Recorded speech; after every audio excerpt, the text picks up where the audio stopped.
no marketing BS when you side price wash. Synth quiz and news. So sit back, relax. Enjoy your favorite crew. Synth Geekery show. Synth Geekery's where it's at. So join the channel and come on for a chat.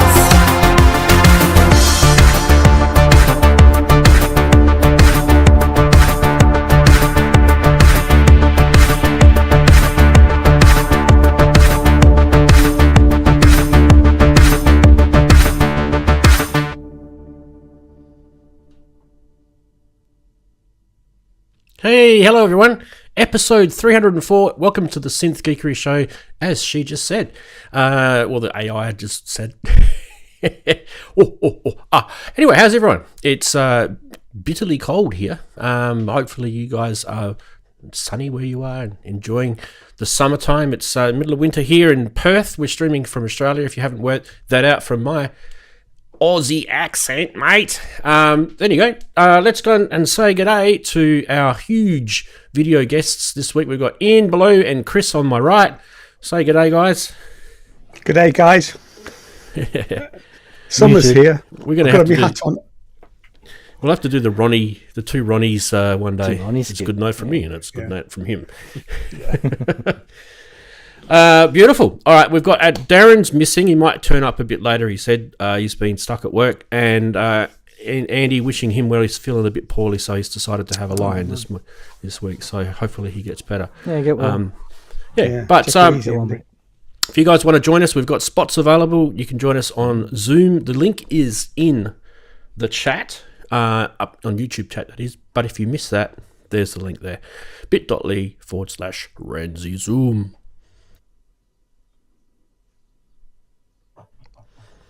There we go. We have a show this week, and it's kind of interesting for news, right? It's kind of interesting, guys. What do you think? It's a bit light on. It's a bit different. I think there's a couple of second sucks of the Savs. Say that again. Anyway. Yes. So do silence. Do stick around for the news, because you'll probably be wondering what the hell we're talking about. Well, you'll find out when we do talk about that. But at the same time, we do have funny side. I'm going to get the synth quiz going in a sec. I'll probably do that a little bit later, because I haven't actually finished typing the clues into the thingo. Yeah, I know. But it's just me on a friggin' shoestring budget, and I can't employ people to do stuff for me. I spent the day actually watching some cool movies with my kids at home. We this weekend is literally the weekend smack bang in the middle of the soccer season. It's like the bye round or the middle of the school holidays. So it is so nice not having to go and get up early and coach soccer or football for you guys. So we kind of, in bitterly cold, we turn the heaters on and we snuggle up under doonas and watch some movies. Anyway, I watched the Minecraft movie with my youngest. It was interesting. Oh, no. That was quite interesting. Yes, indeed. Would you recommend it, Rance, is the question. If you were going to see it in the cinemas, probably not worthy of the big screen, but definitely worthy of watching on your TV or Netflix on your laptop or whatever. Definitely worthy of that. Beautiful. Cheers for the follow, Zaria's music. Good job. All right. As you guys can see, you guys can't see, but I can. No, but and they can. Yeah. No, and we they can see it on the stream. Anyway. We get it on the stream. Yeah. Let's get stuck into the show. Funny side first. Hey. Hell yeah, stranger things can happen. And JX3D has been busy posting a lot of funny stuff this week in Discord. If you guys do wonder, we do have a Discord server. And I'll show you the link for Discord. There it is there. Do check out Discord. It's free. Discord is free. No ads. It's good. Well, some ads, but not many. Usually it's just their own ads. Anyway, do you ever sing in the car? Yes, but only when I'm going in reverse. Why is that? Because I'm a backup singer. Beep, beep, beep, beep, beep. Yeah, that's the sound of the phone when he hangs up on you. True. Right. What else we got? Are we not working? Are we working and we're not working? Oh no. Oh no. Mihims, what is going on with you? I say, why don't we do that one? Are they all the same? Has it crashed? Has memes crashed? Refresh. Let's try again. Hey, there we go. There we go. Hit the refresh button. All good. All good. If you haven't ever seen a bass player, well, they've spotted one in the wild. Looks like good. That's superb. Looks like the case has eaten someone. That's what it looks like. Yeah. I sent my friend a hope you get better soon card. He's not sick. I just hope he gets better at playing. Slap.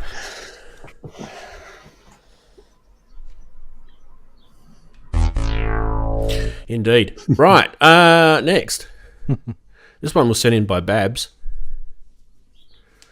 Found this killer pedal board on the marketplace until... Oh, wait.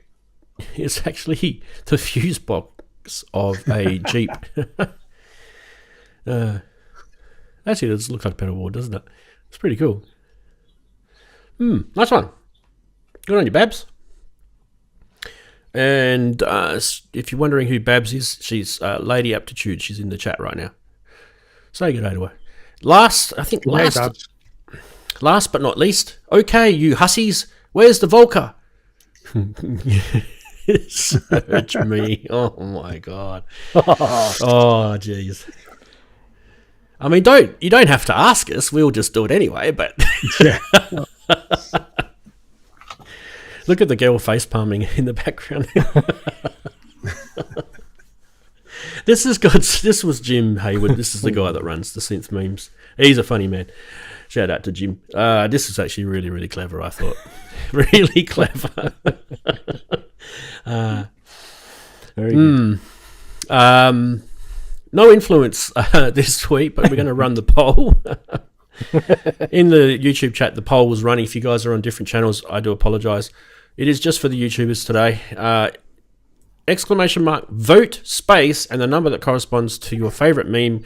0 for the backup singer, 1 for the bass in the wilds, 2 for getting better soon, 3 for the pedal board, 4 for search me. Search me, baby. Yes, Ranz? Stop it. Get some help. Get him. I know. Get some help. Get the votes in, people. Chris, do you want to do a synth quiz? Oh god. I'll see. Depends whether I have my pre-prepared emergency. You see, you said to me you prepared one in the past. Three clues. When I was asked, I hadn't prepared one.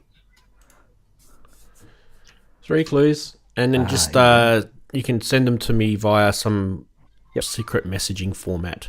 Yeah. Okay. Oh, I might send it to you. Discord would be good. Yeah, do Discord? it on Discord. Yeah, Not a problem. because Ian can't access that. Actually, I could, but I don't. No, but you can't. You can't. Oh, You I can. Send You it. can access Discord, but you can't access what You see, Chris will be telling me. I do have a Discord account, but I just life's too short. I don't have enough time in the week to. Oh, geez, are we light on time. people today? Are we? 34 people. I need That's a to, bit yeah, light. I need 1, 2, to do the like. 6, 10. Only 10 people have voted on the memes. That's pretty shocking, guys. Where are you? There's 34 people and only 10 people voted. Come on. It's just a few characters on your mobile phone. Yeah, but you Exclamation could be mark. watching the vote, tennis space. here. Oh, you guess couldn't about they? tennis. Who cares? I mean, I don't watch tennis, but my wife's watching It's tennis. just the ball just goes Exactly, who backwards cares? And forwards and backwards and forwards, and then someone swears at an umpire, and the ball boy or a ball girl Yeah, gets hit in the yeah. face. Get on you, Thomas. All right, shall we end it? Yeah, go on then. Oh, we got another vote in. Bicky's put his vote in. You got to go. Bicky, you're a shocker. You are a shocker, mate. Exclamation mark vote, not vote exclamation mark. Either you're trolling me, mate, or you are a shocker. Anyway, why don't we end it? Oh, jeez, this is going to be good if I end it right now, because it is a tie this week. Oh, There is a tie. Oh, actually, the algorithm actually worked it out between Bass in the Wild and Search Me. Oh, Search Me has been influencing them on the screen. Deary me. So well done to Bass in the Wild, which was that one, and yeah. Search Me, which is that one. Good job. Bye. Now, Chris hasn't messaged me yet, so he has messaged me. Oh, wow, indeed, wow, wowzers. All right, let me type this in. I'm going to type it as he's typed it, because knowing Chris, details are important.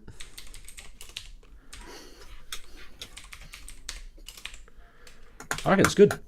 All right. Why don't we do synth quiz? Let's go.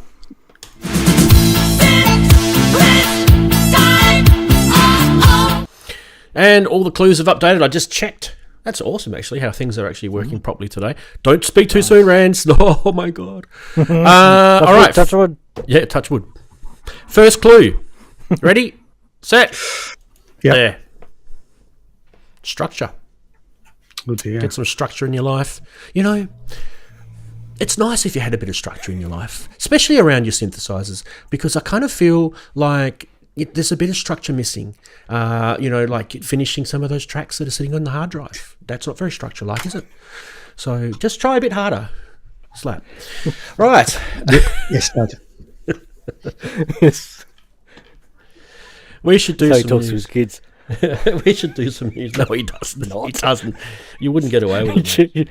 No, Kids would walk out the door. tone would be very Right. different. This button. This button. This button.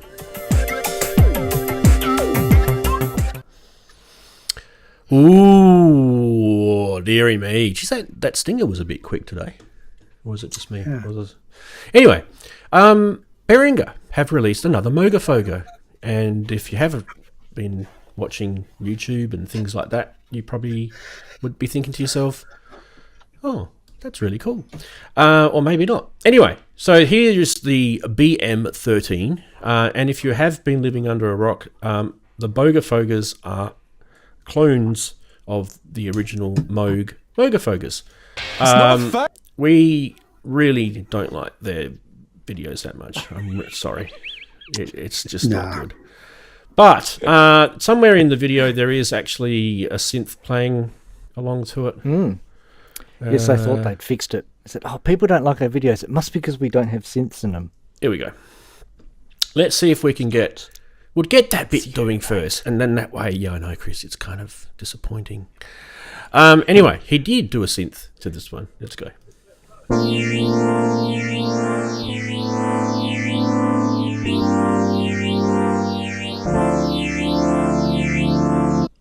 Moving. Right, well, okay. This raw tone of a saw wave through a phaser. There you go. We've done a synth. All right. Guys, don't worry. In a minute, we'll talk about this specific Guitarists. pedal. But what I thought I'd do while we're here is I thought I would show you the real Mogafoga, and then let's have a little listen to this.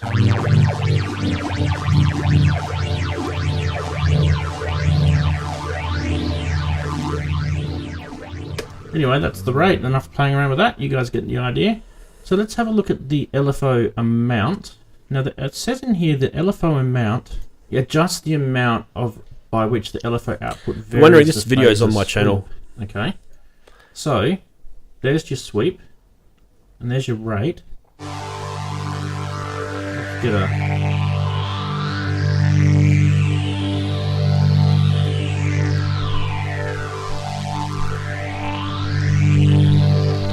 Let's change this.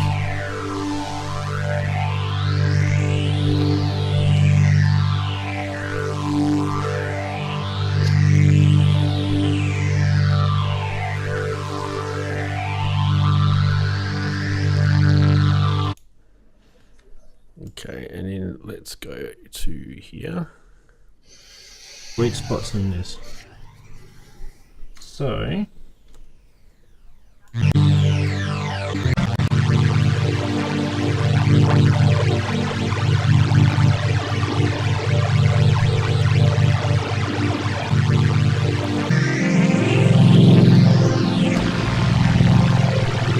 There we go.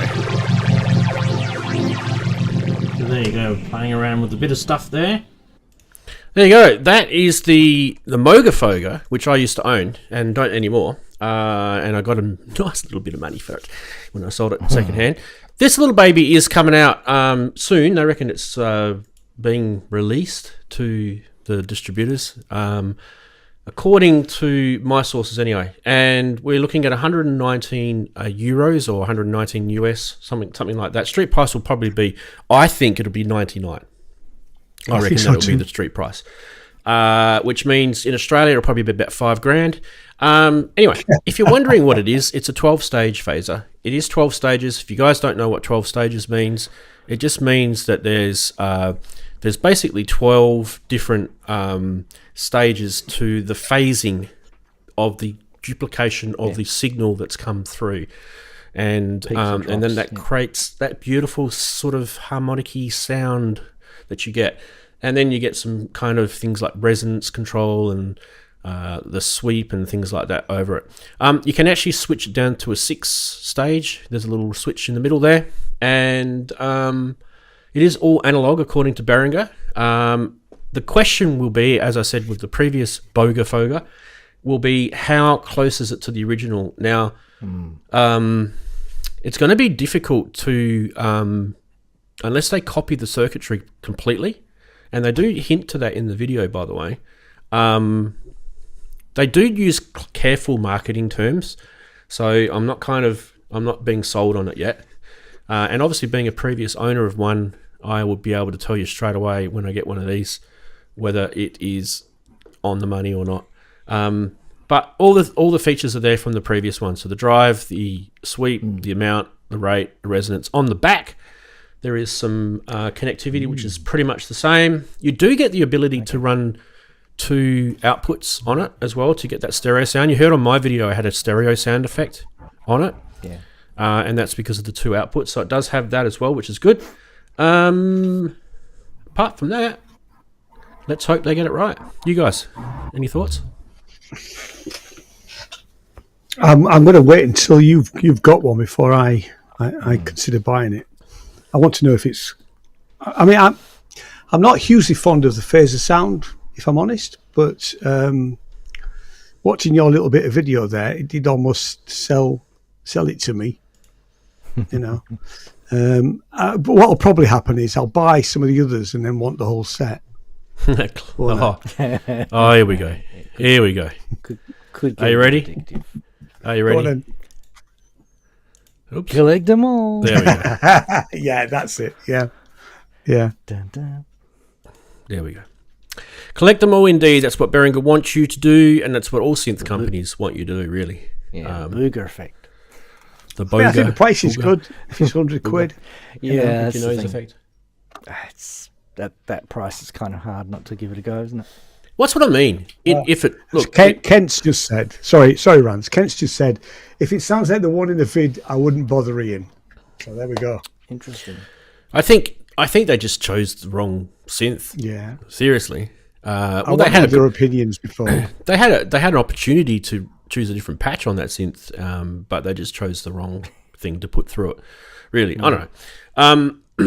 Look, by the way, when you're buying a phaser pedal, it doesn't always have to sound like Giorgio Moroder or Jean-Michel Jarre with those old 70s long ups and down sweeps. You can get the thing to sound tremolo-y like, and you can have... One of the things I love doing with the phaser, if you haven't noticed, is I actually love putting them through drums, or putting drums through them. And you can get, especially percussive sounds anyway. So it really picks up different sort of sounds, creamy little sounds. I think the last phaser pedal which was just a dedicated phaser pedal I owned, was Electro Harmonics till it broke. And I remember using it quite a bit back in the day. You know, when synths came without any effects at all. One of the things you'll notice though is this is probably, out of a lot of phasers, if they've got the Moog sound correct, this is probably getting pretty close to what a ARP Quadra phaser sounds like in the 12 stage setting. Even though the ARP Quadra is actually different, again, it still gets pretty close. Which is nice because then you can do you can put your 2600 or your Odyssey through it and get some interesting sort of traditional 70s sounds that you probably would have heard on some famous records. Check out Genesis, for example.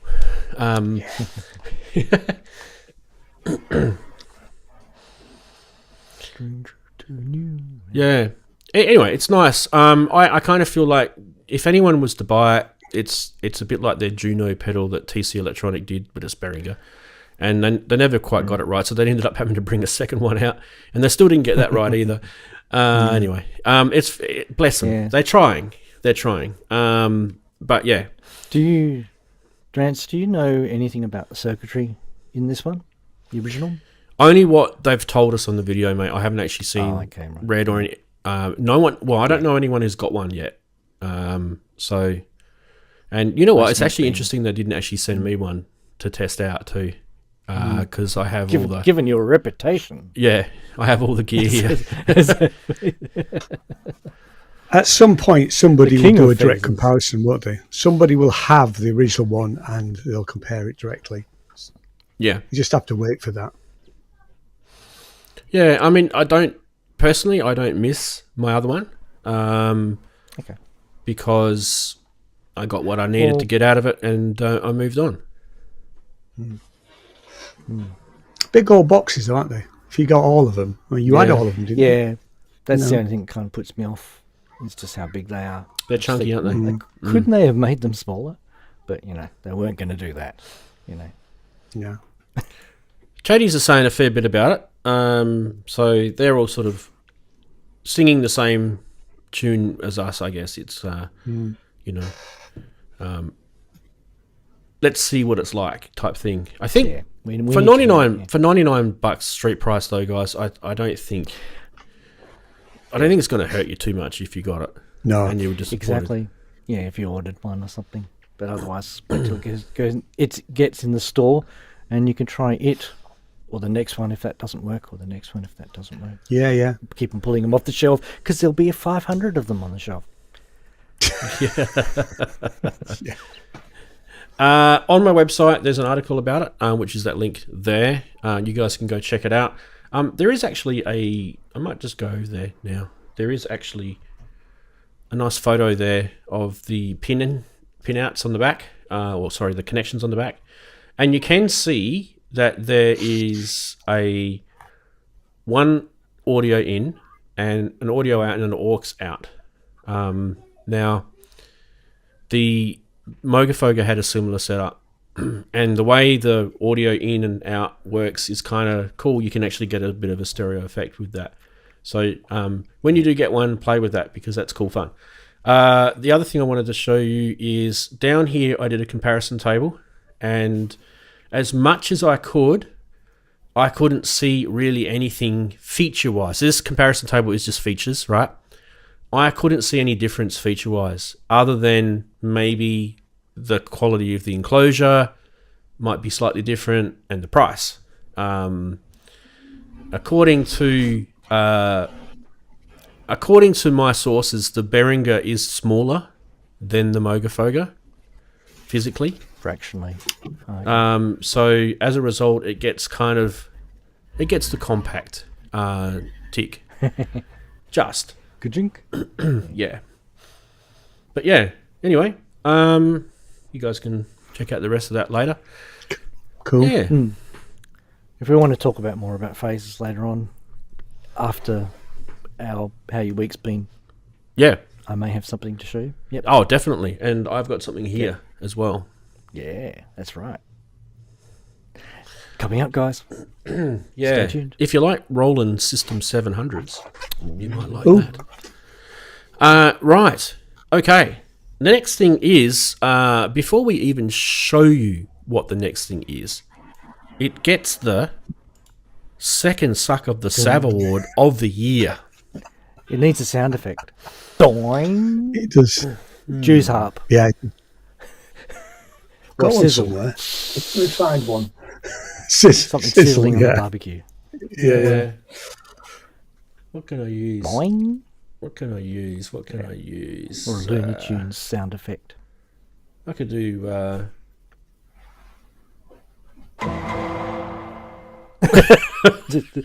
That sounds way too serious. It's like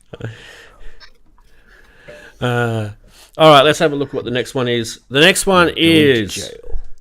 the Microbrute's back, guys! Yay! And the crowd goes wild. Let's do the kids cheer.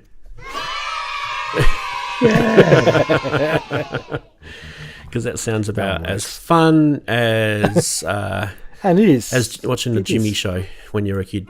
Right. Oh, Jimmy and Rolf together. Anyway, we should keep going. Arturia have released the UFO, hence the title of the stream, guys. UFOs and phases. Now you've worked it out. This is the UFO link. Let's have a quick look at this a bit closer for you guys, as pixelated as it is. A couple of things to notice about it. It's got some artwork on it, UFOs, some bit of greenery on the paint, and it's got black keys. Black keys, people. Yeah. Now don't get upset. yeah, but they're all black keys, aren't they? Don't get upset. Don't get upset. If you're getting upset, I can't help you. But one thing I can show you is that is the original Mini Brute. That's what the original looks like. Mine suffers from sticky knobs, by the way. Yeah. Arturia, this is why I haven't bought the Polybrute off you, if you're wondering, because I don't trust you. Anyway, so this is it. What's different about it? Well, absolutely nothing other than what you see visually. Sonically, it is exactly the same as the original. But I guess what's important is that you are getting the ability to buy one of these if you haven't got one. And if you're kind of thinking, well, I don't want to buy a second-hand one with sticky knobs. Because if I sold mine, that's what would happen. No, wait. Buy yourself a couple of years. Yeah. Hopefully they haven't put that stupid rubberized paint on this thing. Hopefully not. Yeah, I'm thinking they'd be Guys, smart, wouldn't they? Surely they'd be smart. Anyway, let's have a look at their 30-second intro video.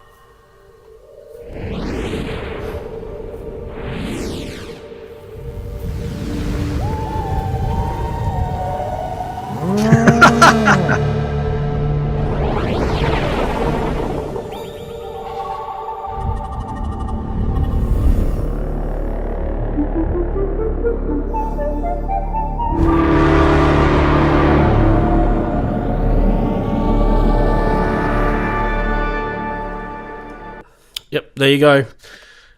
Huge video, that one. I thought it was going to turn into the Jetsons Maybe. for a minute there. Yeah. Anyway, guys, talk about this. Tell me what you think. I've never played one. I wish the sharps and flats were grey, not black. I quite like the finish, the sort of, the green and the black. Yeah. Is it worth? It's about 300 quid, isn't it? Something like that. Is it worth it? You've got it. I've used it in a few tracks and in a few albums. Probably the most if you ever like go back to my earlier stuff, the most notable Microbrute is the track called Infinitum, and the bass line through that is the Microbrute, and it just goes all the way through the song. It does have that really sort of metallic sounding Steiner Parker sort of marriage. So a metallic sounding oscillator with a Steiner Parker, sort of sharp, catchy, sort of resonant-y filter. That's what it's got.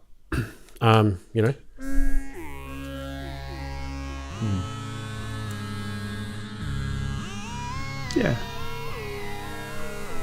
By the way, that's got a phaser going through it. Yes, I was going to say, it's hearing more of the phases than anything.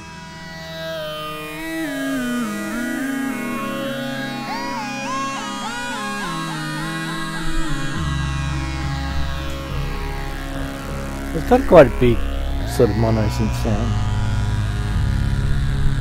Certainly bigger than its, size belies. Yeah. So it's always been kind of punched above its weight.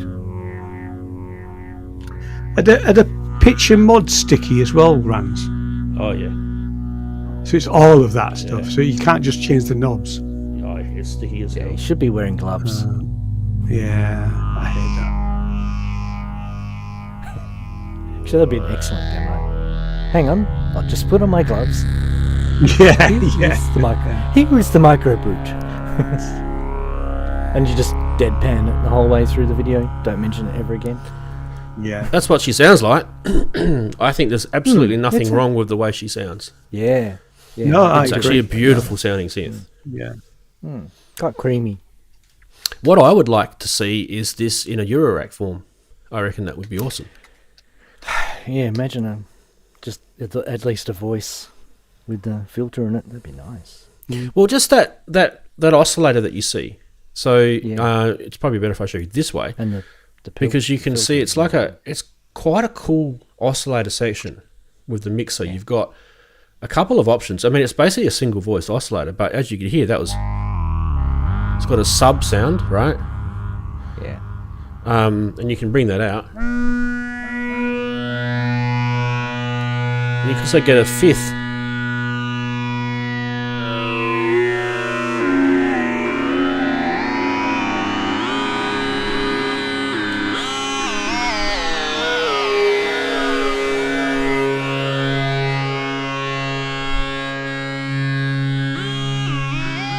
And you've got these ultra saws.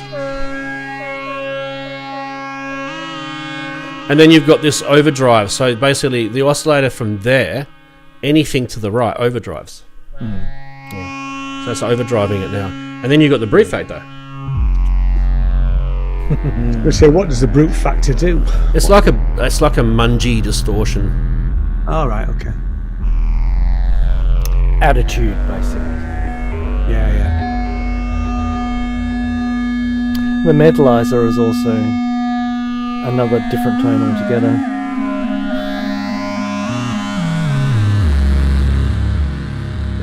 So it's quite aggressive for a little for a little thing. Yeah, as I said, it kind of punches above its weight. I've always thought. Yeah.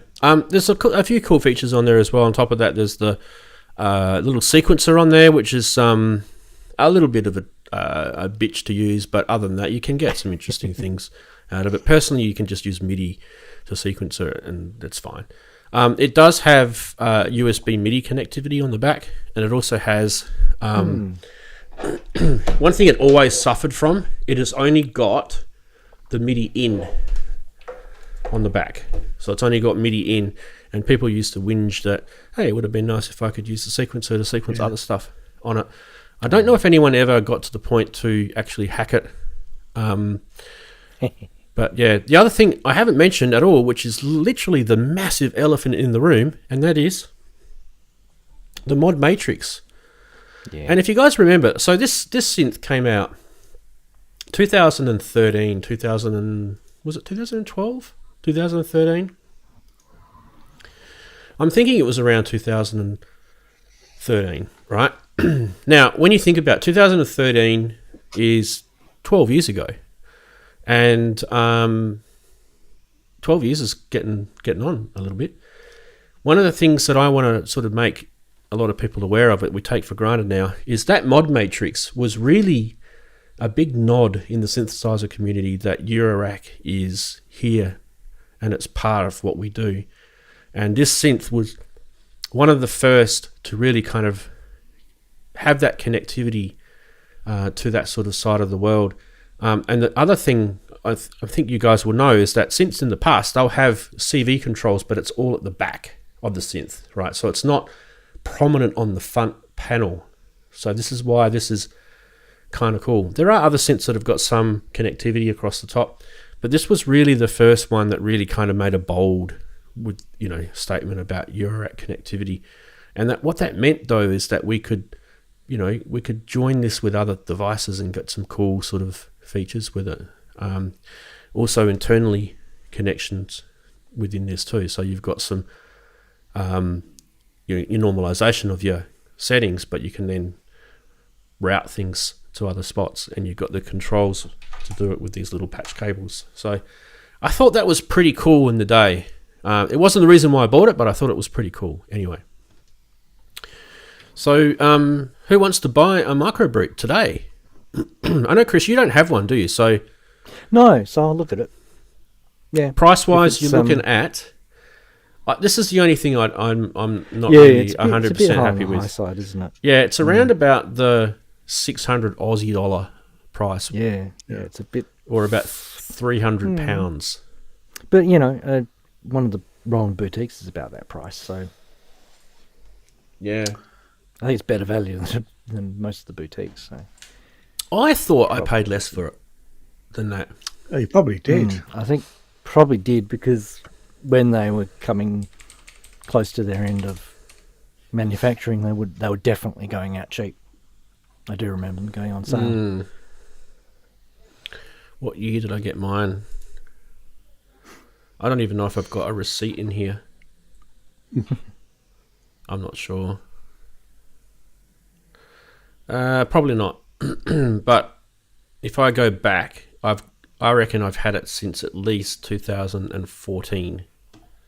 So there's probably no receipt in here anyway. But anyway, that just gives you an idea how long I've had mine for. I don't know. I just kind of feel like I paid only about 300 or 400 Aussie for mine. Yeah. Not 600. Yeah. That's just. But that I was just sort the of case. remember it. I think I remember it being kind of around that ballpark though when it first came out. I mean, But it second-hand ones. Sorry, go, Chris. I was going to say, it never. It got discounted pretty quickly because at the time it was. I mean, it wasn't exactly a hit. It was a slow burner, if I recall. It sort of gained a bit of a cult following before it sort of got really popular.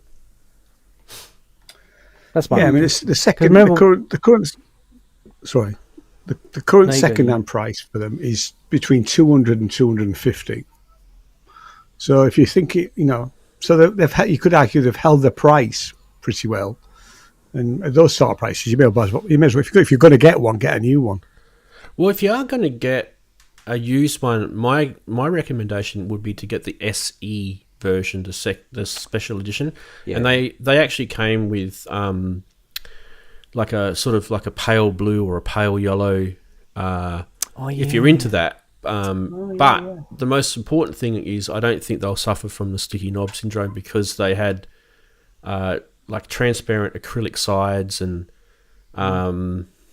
anything. The other thing I forgot to mention too about this is there's actually a patch card that I've got it in my drawer. I forgot to bring it out. So you can actually put patch cards on this. One thing, this doesn't have patch memory, right? So you have to remember where all your knob positions are. Yeah. And you can put patch cards over this. And there's some pre-done patches. This comes with an envelope with patch cards in it.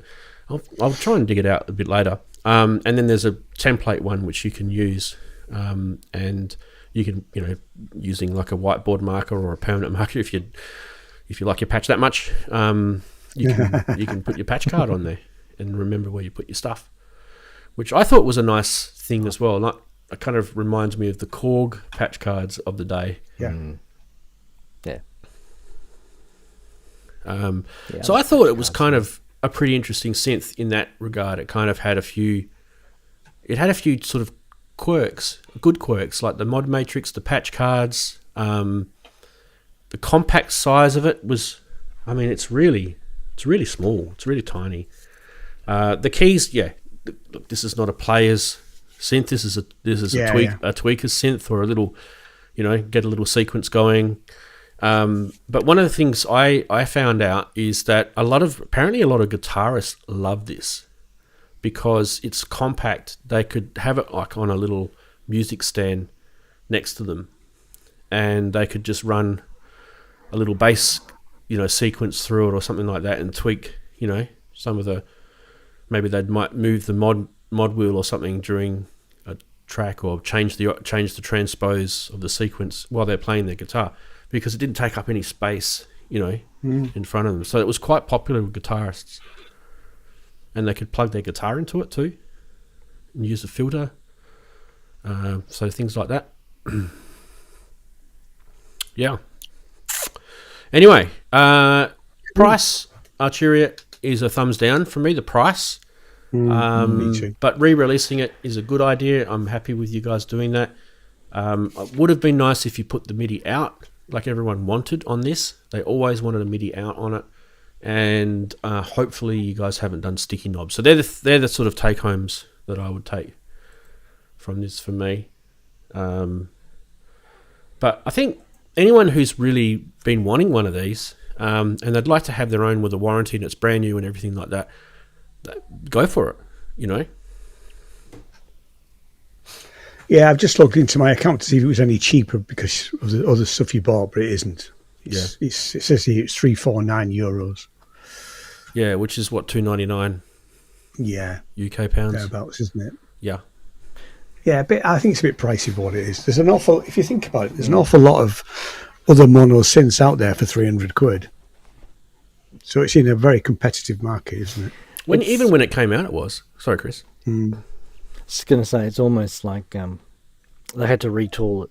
So they went, well, we're going to have to charge this is how much we're going to charge. We're going to continue with this retooling. Okay, we'll retool it, but we will change the colour and we'll change the graphics and we'll blah, blah, blah. God knows what they've changed on the inside. Hopefully not much. No, nothing. It's entirely the same. 100%. Yeah, so they've still promised get the that. same microprocessor. Yeah. Cool. Yep. Yeah, so maybe retooling costs. Yeah, US dollars is $3.99. Someone asked $3.99 US, €349, £2.99, $7,000 Australian. Yes, still stings, doesn't it? Doesn't it? Someone mentioned. I think Human Area mentioned the Mnemomic 2S. Is still available. Yeah, that was only like 600 Australian, 650 Australian. So, geez, yeah. Or maybe. No, it's still more. No, it's still more. It's about $400 more to get a Mnemomic 2S still. Yeah, it's the same price as a. Sorry, go ahead. No, you go. I was just going to say it's the same price as a Microfreak. Now I own a Microfreak, and I would have the Microfreak over this any day of the week. I absolutely love the Microfreak. And it is bang on the same price. So, Yeah. Okay. If you can get on with the keyboard on Microfreak is an interesting. Some people can't get on with that at all. I've always wanted to get the Mnemomic 2S, the desktop one with the sequencer on it, not the keyboard. Because I've never really been a big fan of the keyboard on it. I mean, they're still going for about $1,000 Aussie, which is about £500. Yeah. But the sequencer on them are really good because 3 reasons, right? 3 reasons why the sequencer is really good on the Mnemomic 2S. One is it's basically the same sequencer technology that's in the BeatStep Pro and the KeyStep, right? It's using the same code, right? Secondly, it sequences the internal synth, which you'd expect. And thirdly, it sequences through the CV and MIDI, so modular. You can use it to sequence your modular stuff. And it's really, really popular with modular people, the Mnemomic 2S. Yeah, I nearly got one years ago. Very nearly. Yeah. Well, the only reason why I didn't get one is because I already have a Mnemomic, the original Mnemomic with sticky knobs. So there's two. There's 2 sticky knobs. And I've got a Beat Step Pro, I've got a Key Step, and I've also got a Korg SQ64. So I've got plenty of eurorack sequencing outside of eurorack. Plus I've got internal eurorack sequencing, so I didn't really need it. But the sound of the MIDI Brute's quite good with the 2 oscillators and everything, so yeah. Yeah, I like Yeah. This is not a Mini Brute 2. This is a Microbrute, and it's basically one voice of the Mini Brute, and you know, you can get similar sounds out of them. Yeah.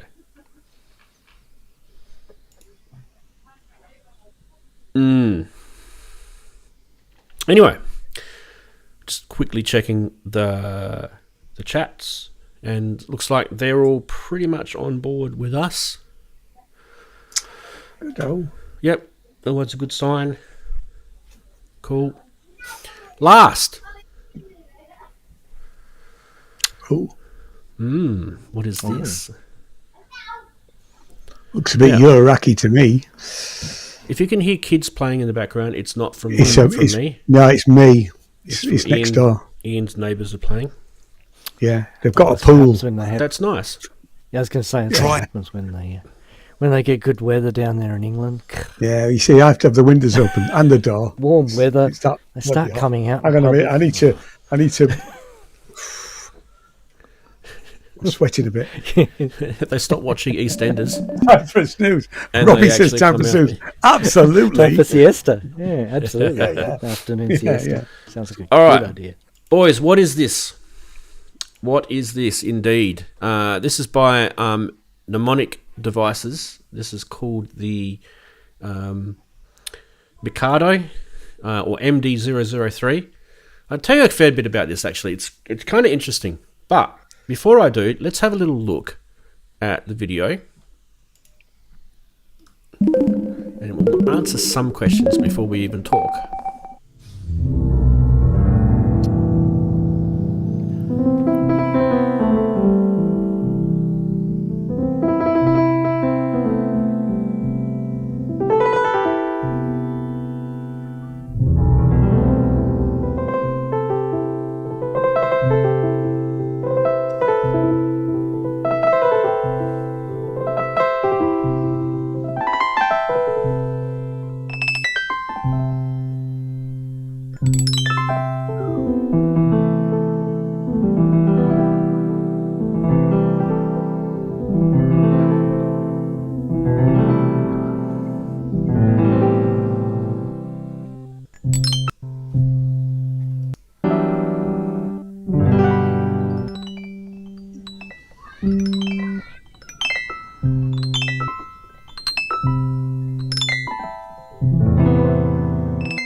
I think we can work out what's going on there.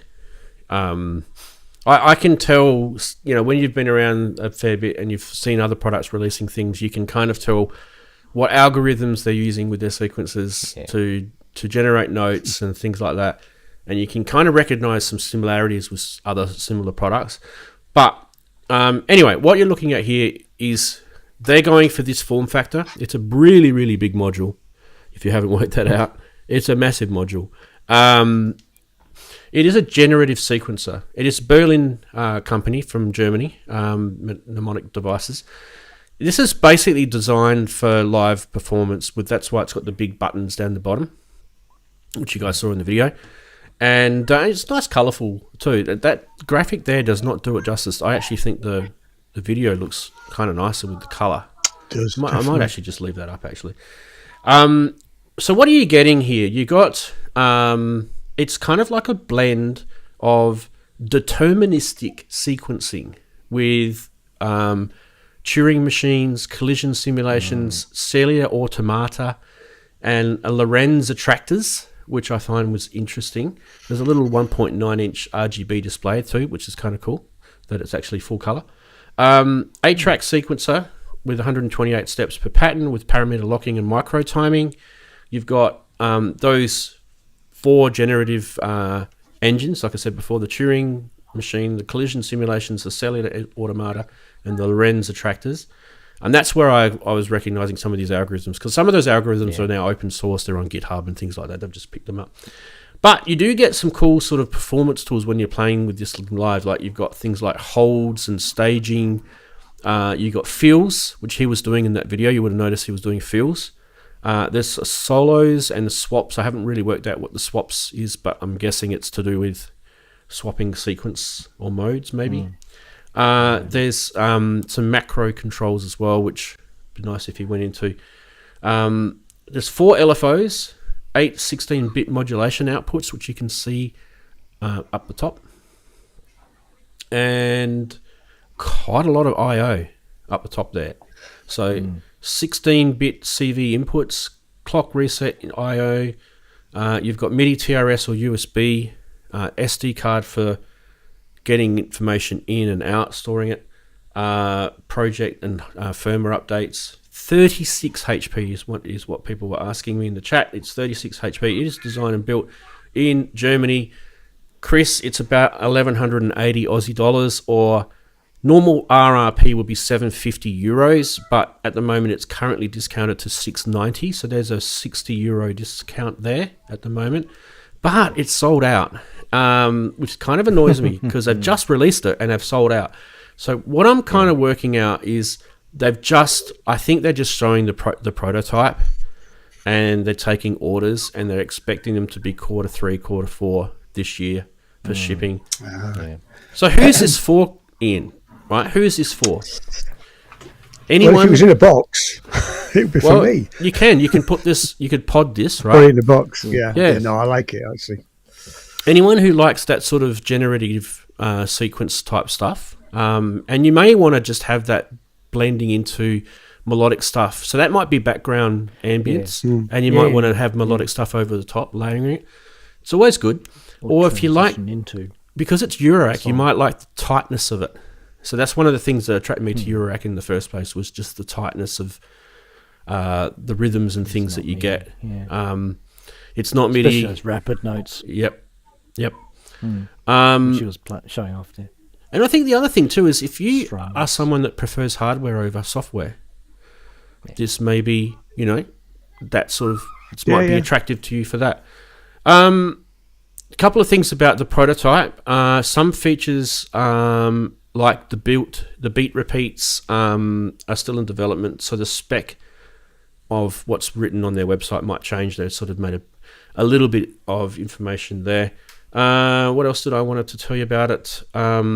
There's a couple of interesting photos of this thing with 3D renders and stuff on their website, so go check it out if you're interested in it. But yeah, for me, probably not for me. I feel like I've got stuff that does this already, but I feel like if you didn't have a lot of mutable instruments gear, and this is kind of the first thing that you wanted to get as a generative type sequencer, this could be an all-in-one type solution for you, maybe. What do you think, Chris?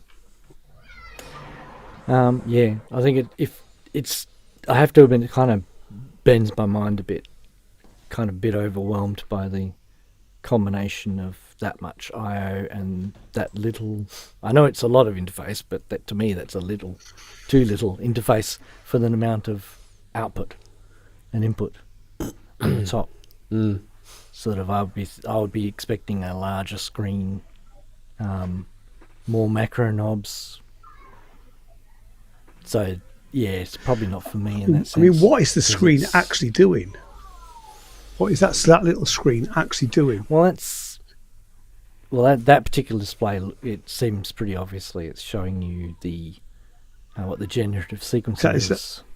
Right. Yeah, what it's actually doing. And so that's on the they've talked about that one there. Yeah, it's a render of it. So I think that particular sequence he was showing us may have been one of the attractor ones. It's on Lorenz the whole time. Particle, was it? Okay. Nah, the whole video is on Lorenz. Yeah, I'll just double check there. So that would change with a different algorithm. Yeah, it would look different. I think Let me just so. see if I can find if he's got another video. Just have a quick look at his channel. I mean, I've got patches that will do this sort of stuff on the organelle, which is using it live. It's great, all that sort of stuff. Okay. So if I was into Eurorack, I would be saving me pennies. Yeah, and I I think may end up you've got some of this stuff in a box. You got some of the stuff in your OP1 too, mate. Yeah, I have. Yeah, Yeah, that's what I was thinking of. Even the Yamaha one does a bit of that, but yeah. Actually, This- Yamaha one yeah. does. Yeah, The Seek Track one, yep, does. Yeah. So they all have that kind of vibe, but this is obviously, it's gone to town and it's a bit too. For me, it intimidates me. I guess that's the word I'm looking for. I find it a bit intimidating, Yeah. which might sound strange coming from me, but inside this massive obsession with modular system as a little scared person trying to get out.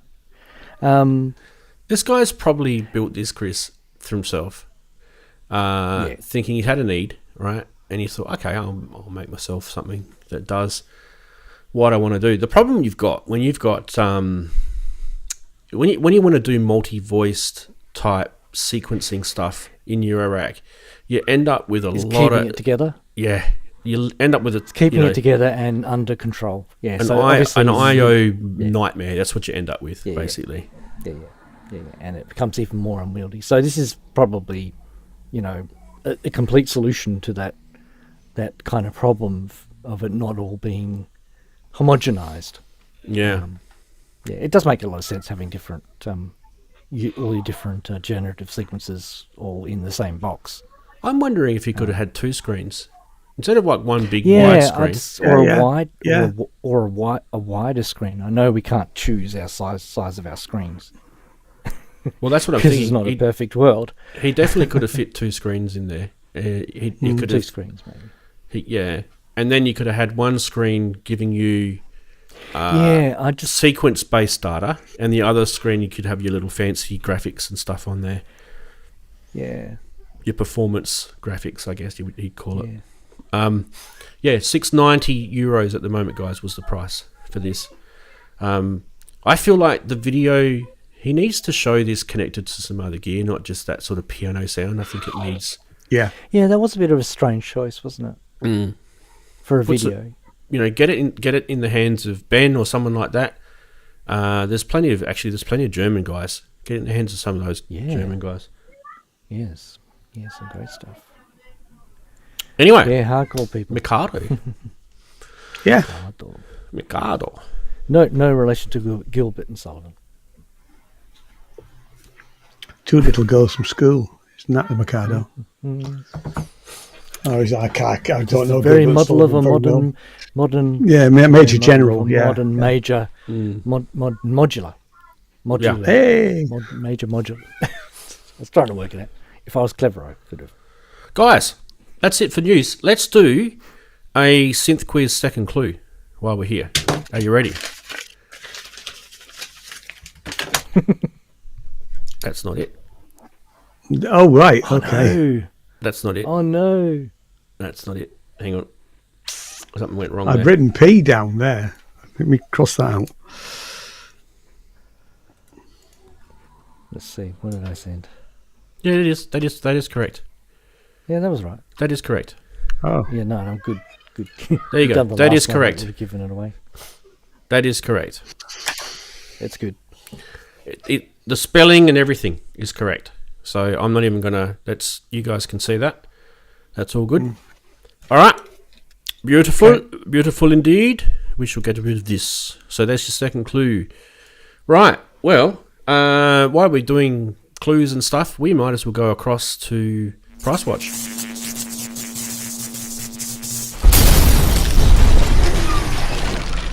Price Watch this week is brought to you by me. Yeah, I went and did all the hunting this week. well Andy's away, so he hasn't done any, but that's fine. He's allowed to. Let me just there's a couple of eBays here. Let me just get them up. Let me just get these up quickly. Now, obviously, that one you're seeing in front of your face is a Jupiter 8. Yep. These things are just getting stupid. I have seen Jupiter 8s. I have shown Jupiter 8s on the show that have gone for $80,000. So this is not the worst. That one's actually a little bit more tame. I don't know why they go for so much personally. I really don't. A lot of synth people really, really rate the Jupiter 8 as if it was some sort of amazing synth of its time. I do love it. I'm not gonna rubbish good the synth. thing. It's a good synth, but I don't really rate it anywhere near as high as some it's other not. synths. It's not that many times better in my eyes either. It's kind of yes, it's very good, but it's not so many light years ahead of others options. Yeah, and Roland did make quite a lot of these. To be honest, they made a fair whack of these. So there'd be a few of these floating around. These are relatively easy to replicate digitally now. These synths, in VSTs, and honestly, guys, I think Kent was saying this, and this is actually me just repeating what Kent said, and I completely agree with him. On one of his pubs, you would actually don't really need to buy one of these if you want to just get the sounds. The reason why you'd buy one of these is probably more of a romantic, nostalgic, or a collecting type reason. Yeah, or you're building a museum synths. Yeah, and there are quite a lot of museums of synths these days. We should list them all one day. Have a show where we list all them. Someone will argue with me and say, "Oh, but you can't get the exact. It can't be exact. It's if I put this through an oscilloscope and I showed your VST rubbish against this, it's going to be. I'll point out all the different harmonic differences and blah blah blah blah." And you'd be right, and I'll just go, "Yes, yeah, you're absolutely right." But I don't want sounds to be A/B comparisons. I want sounds to sound like a Jupiter, so that I can put it on my recording with other sounds. And then when I start mixing it with other sounds on my recording, good luck. Good luck. That's what I'm telling you. Good luck working out whether that was a real Jupiter 8 or not, because you won't. especially when you consider many hit records with Jupiter 8s on them had so much studio processing involved that even the people who recorded them can't remember exactly what they put that through or what they did. That particular take was different from the other take. You're chasing ghosts. Exactly. Anyway, Yeah. If you're just after the sound, go and spend a few bucks a month and get Roland Cloud, and you've got Jupiter 8. It I've got the sounds tune. beautiful. I've got the Jupe 8 version 4 on Arturia's. I don't think I've actually ever used it, but if I need that sound, I know where to go and get it. I'll be honest with you, Ian. I don't think Arturia have quite got there. I think the Roland Cloud one's the one to go to. Right. Because they've got the ACB technology, and if you do get a hardware, the System 8, which I've got just above my head there. I almost bought System 8 once. Yeah, they sound amazing. They really do. And honestly, I would one day I would love to sort of trick people and put a Jupiter 8 sound in a record and see, can you guys work out whether this is a Jupiter 8 or is this a System 8 or is this a VST? No one's going to work it out.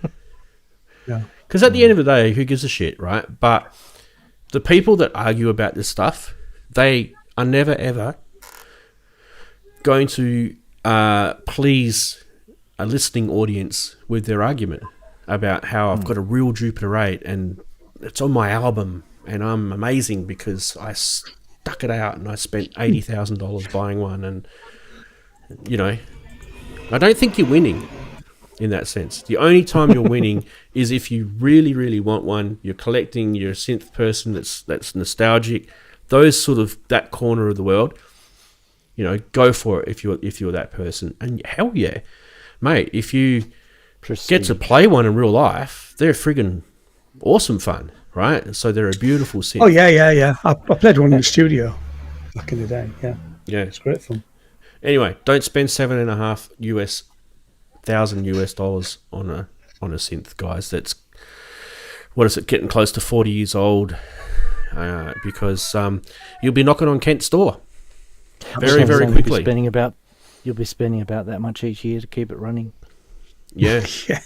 It's true. Yeah. Couple of points to make. It is Japanese, so it's probably a little better than some other. Couple of points to make about this. They have a very unique voice in their oscillator that isn't in other Roland analog synths. So, for example, I had an MKS 70, which was the Super JX. Sorry. And the Super JX is the JX 8P different oscillator, right? different oscillator than it is in a Juno, different oscillator than what it is in a modular stuff from Roland, like the System 100. Different from the SH series as well, I think. Yeah. So they're Curtis. They've had a lot. Roland have tried a lot of different oscillators. We kind of forget, but they have had a lot of different oscillator designs. So there is some uniqueness about the way the oscillators sound in this, and that's one of the tricks.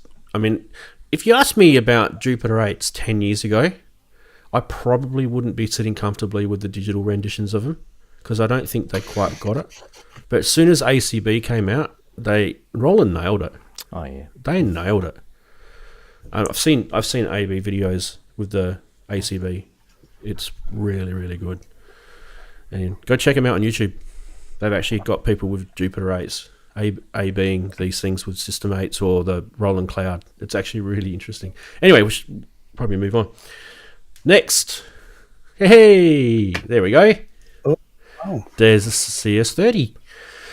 Now look at the price, right? So last week we were showing CS5, CS10s, it may have even been a CS20 at one stage. And now we're looking at CS30s, and it went from the CS5, CS10s, whatever they were sort of fluffing around at about 700, 800 US. And now look where we are. The CS30 was straight up to 2,400. There's another one on eBay at the moment for 2,900. And I've seen them go for US dollars. I've seen them go from anything from about 1,500 up, depending on the quality of them. This one is live. The Jupiter 8 was live too. I just couldn't be bothered. So this one is in Japan. A lot of the Yamaha CS stuff that you see at the moment is coming from Japan. So he could have turned the pictures around, couldn't he? Could have rotated them for us. Yeah, that would have been nice. That's all right. We'll just do this in. We'll just go like this. We'll just go. Yeah.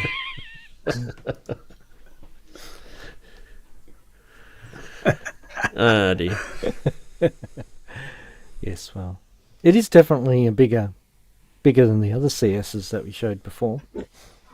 Yeah, there's some really cool stuff in the CS30. Yeah, really, it looks really like cool it's stuff. Really kind of fully specced out and tweakable. I don't know what that bit of Dymo tape on the back is referring to, because this obviously there's a serial number and everything on the paint on the actual Yamaha sticker, right?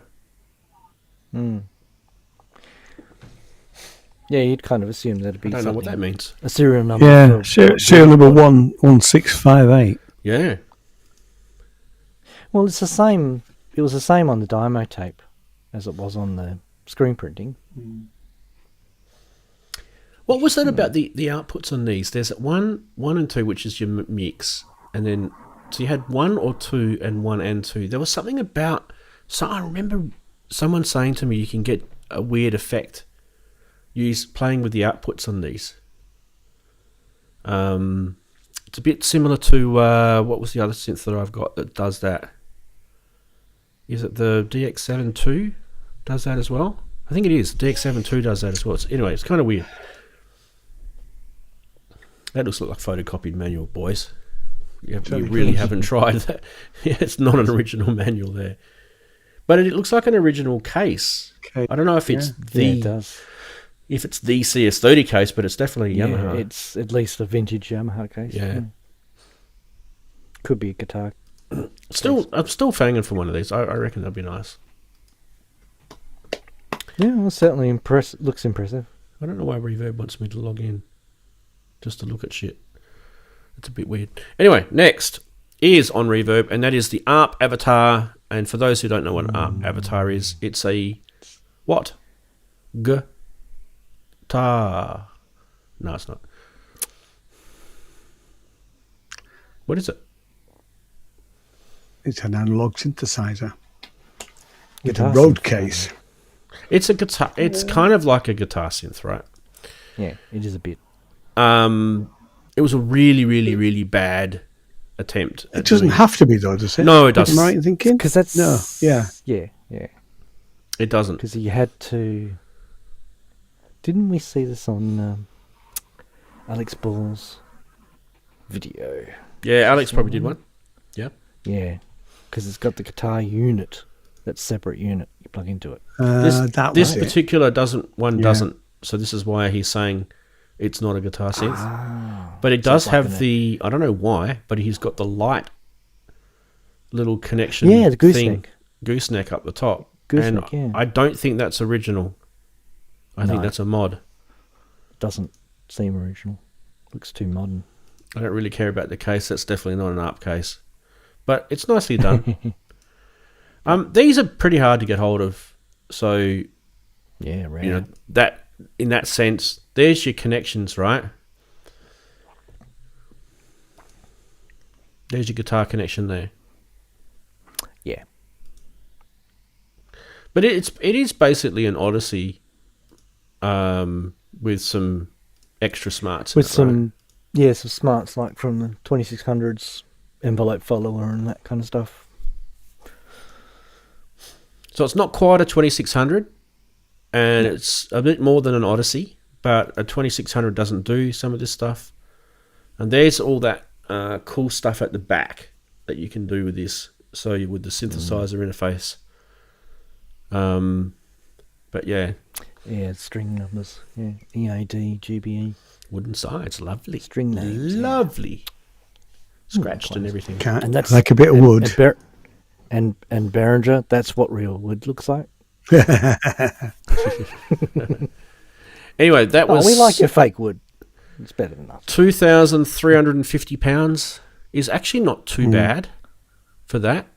It's probably kind of at the top. Pretty rare. It's probably kind of at the top of what I would spend. You can get it, by the way, you can get these for a lot more. These do go for the Synth City. These Synth City guys, they actually sell pretty honestly. So they're in the windy city of Chicago. So big shout out to those guys. But yeah, Avatar, nice indeed. Now this one, I don't like the use of the word rare in listings because it's very opinionated and usually it's going to come and bite you in the ass. But would you guys consider this rare? What's rare about this? That's not super rare. A Fismo is not rare, right, guys? How many Fismos would be out in the wild? We've seen them before, haven't we? I mean, Am I missing something here? There's really not anything rare about this, is there? Unless this is not a if this is a special edition of the Fismo. Yeah, exactly. That's the only thing I could think of.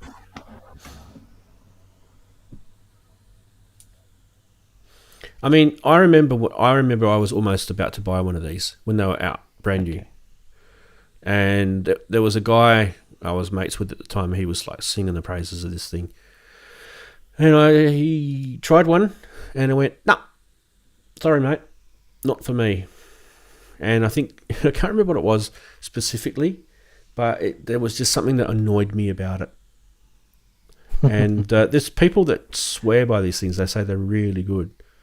So this has got the this has got the guy that developed the SID chip all over it. Apparently, he's the guy behind the design of this. Bob Yanis. He's still kicking about, by the way. Yeah, he's still around. Doesn't like to talk publicly though. No, but he is involved in that Commodore 64 company purchase that recently happened. I believe he's on that. On the committee. Yeah, or on the list of people who are on board with resurrecting Commodore. I don't know why they'd bother, to be honest. It's romance, I guess.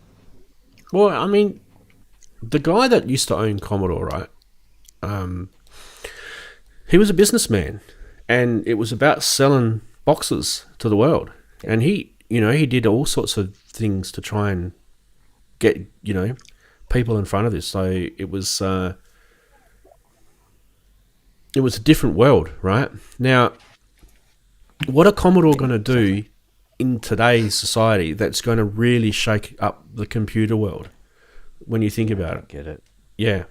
I don't get it either, but there is a large community that do see something, so... Well, it depends on how much market is involved in retro, I guess, and how much money they make out of it. Anyway, there we go with the stuff in Price Watch. There was 4 of them. So you guys, if you're after a CS30, a Jupiter 8, an ARP Avatar, or a Physmo, and I was just quickly having a look here. Some people think that Physmos are not common. I don't agree with you guys. Sorry, you guys can have your opinion. It's all right. That opinions are fine. I don't think Physmos are uncommon. I think there's plenty of Physmos out there. I think you could probably do some research to find out how many Ensoniq sold in the day. I think you'll find there's quite a lot around. They were sort of like, when did the Physmo first come out? Late 90s, isn't it? I said 90s, but I don't know. 98. I remember looking at one around about 99. I ended up getting, by the way, if you're wondering what I ended up getting that blue synth that's made by Yamaha up there instead, which is the CS1X instead of a Physmo. 1998. And the CS1X, I think, is around about the same age. Here you go. I'll tell you guys, I've got synth. If you're wondering what I'm looking at the Vintage Synth Explorer website. So 48 voices. You've got... this is where I kind of was really interested in the synth, right? Because this is the specs. Sometimes the specs of a synth look really good on paper, but then when you actually go and play it, it kind of like, maybe, I don't know, did they miss a beat with the getting that features to sort of work for you? I'm not sure. Anyway, together, 4 megabytes of 16-bit internal wave ROM featuring trans waves, which is their big... This thing was called the trans wave synth, right? Trans wave, if you're wondering, basically it's like a resynthesis type thing using digital technology. But in our sort of world, it creates beautiful, big, thick super saws and stuff like that, and other things as well. There's 2 oscillators for each. Yeah. A total of 8 simulations. 8 simultaneous. You can have 58 waveforms in total with this thing. There's 8 LFOs. There's quite a bit of spec on this. This is what was attractive to me, right? Quite a bit of spec. But to play it and to use it was where it was letting me down. The resonant low pass and band pass 4-pole filter. There's also a non-resonant you can select with a switch. 2-pole and low pass and high pass, 3 low pass and 1 high pass, and 2 low pass. So that these filters are digital, and I believe they were a bit steppy. There's quite a lot of effects on here, being an Ensoniq, of course. There's 24-bit effects, 8 global reverbs, chorus flanger, delays, distortion, tunable speaker, chatterbox, vocal morphs, auto wah, vocoder stuff in here as well. Keyboard was 61 keys, as you can see, 128 ROM sounds and 128 RAM sounds with 64 presets, so you can save. There's 128 that's permanently there and 128 you can save. And 4 polyphonic channels through MIDI on this, which means it's multi-timbral up to 4, which is interesting. Anyway, 1998. And if you like purple, there you go. Well, we do know somebody who likes purple, don't we?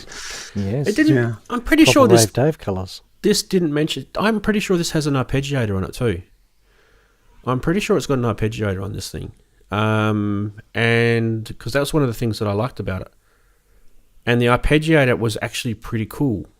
So, and if I remember rightly, the arpeggiator also you could actually use to send MIDI notes out to other devices. So that was probably, for me, that was one of the things I loved about it. And that's typical of Ensoniq because they're very good as programmers, those guys. Chips and programmers, that was their strengths, you know. So feature-wise, this thing was huge, right? Feature-wise, it looks amazing on paper. But tiny little screen. Tiny little screen. It was hard to get around this thing. Yeah. I didn't see the screen. As soon as you explained to me the feature set, I just looked at the control panel and said, "Well, half of the control panel's missing on this." I think someone 2020 wrote hindsight. You know, we I know think someone now wrote kind of how much. an editor for it later on, and Yeah, the editor yeah, I can opens imagine. up Pandora's box for this thing. So it's probably kind of cool now that you've got all that, but you're still Yeah, true. stuck with the old digital engine on it. The filter's a bit naffy. I reckon. See, this is the thing. I ended up. If you're wondering what I ended up buying from Sony, I ended up buying an ESQ1. I ended up buying an ESQ1 because one thing I loved about it was the really bitey, digitally sounding oscillators going through Curtis filters, analog filters. Yeah. It was just a beautiful marriage. So yeah, Fismo needed to have analog oscillators in it. It couldn't because it had so many voices. So this thing would have been a bigger box. Well, they could have gone for like paraphony type thing. Yeah. But that would have been difficult to manage. Yeah. Yeah. Anyway, All the if you do want to hybrids. buy one, there's one for you guys for $3,250. Personally, I don't know if I'd spend that much on it. Just out of curiosity, if I looked in Reverb, right, Reverb will tell me that an Ensoniq Fismo, there's quite a lot on Reverb. By the way, the prices on did you guys remember that last week when I showed you the graph with the SH101 Reverb versus eBay?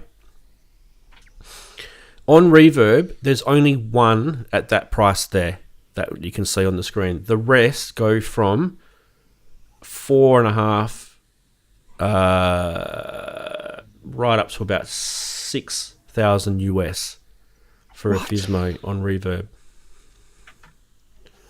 And some of them are there's a desktop version you can get, like a desktop module version or a rack mount version. I think it's a rack mount version. And they're pretty much the same. But let me just quickly go in here and find out where... Oh, you're not going to do it for me? Oh, Reverb, come on. Oh, here we go. All right, I'm going to get it on here for you guys so you can see what I'm showing you. Reverb. This will be Australia. Sorry, guys.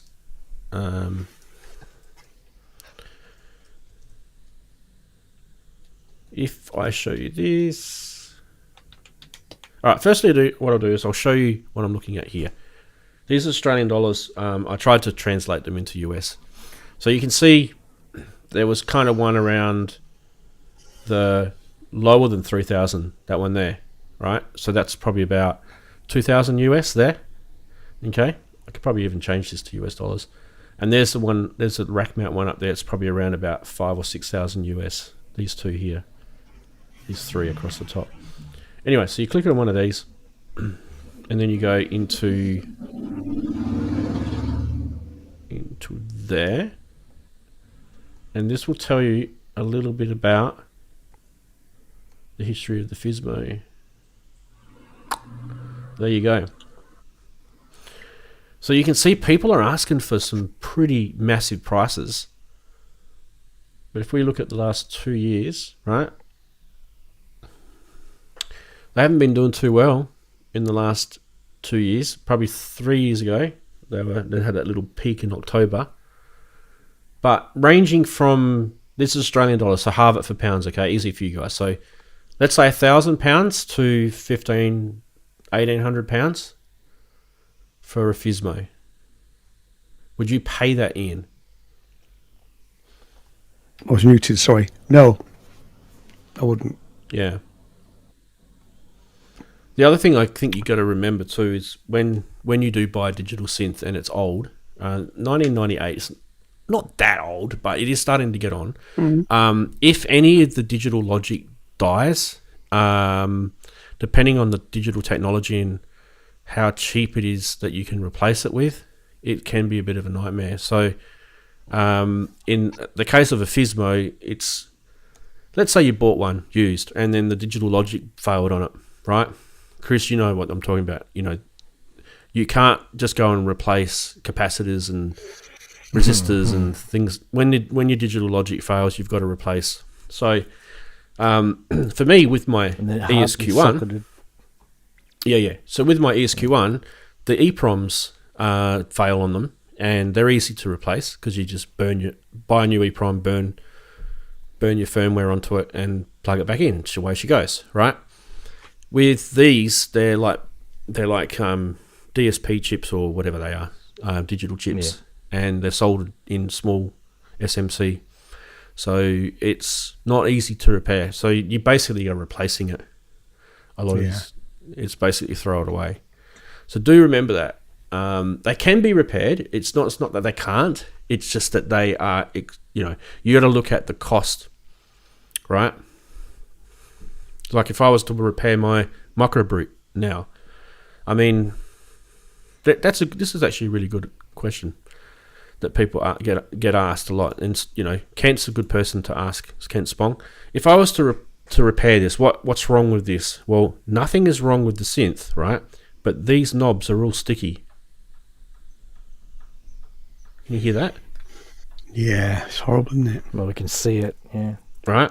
Mm. They're all sticky. That is sticky. That's sticky. That's sticky. Okay? That's sticky. Yeah. This is fine. This is all fine. So the top of that's all fine there. It's just a bit dusty. That matrix is fine. But every single knob, the wheels, the buttons, and the caps on the sliders are all sticky. The tops of all them are fine.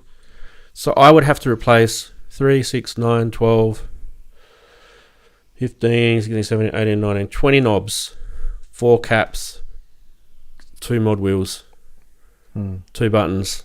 How much would that cost me, do you reckon, to do that?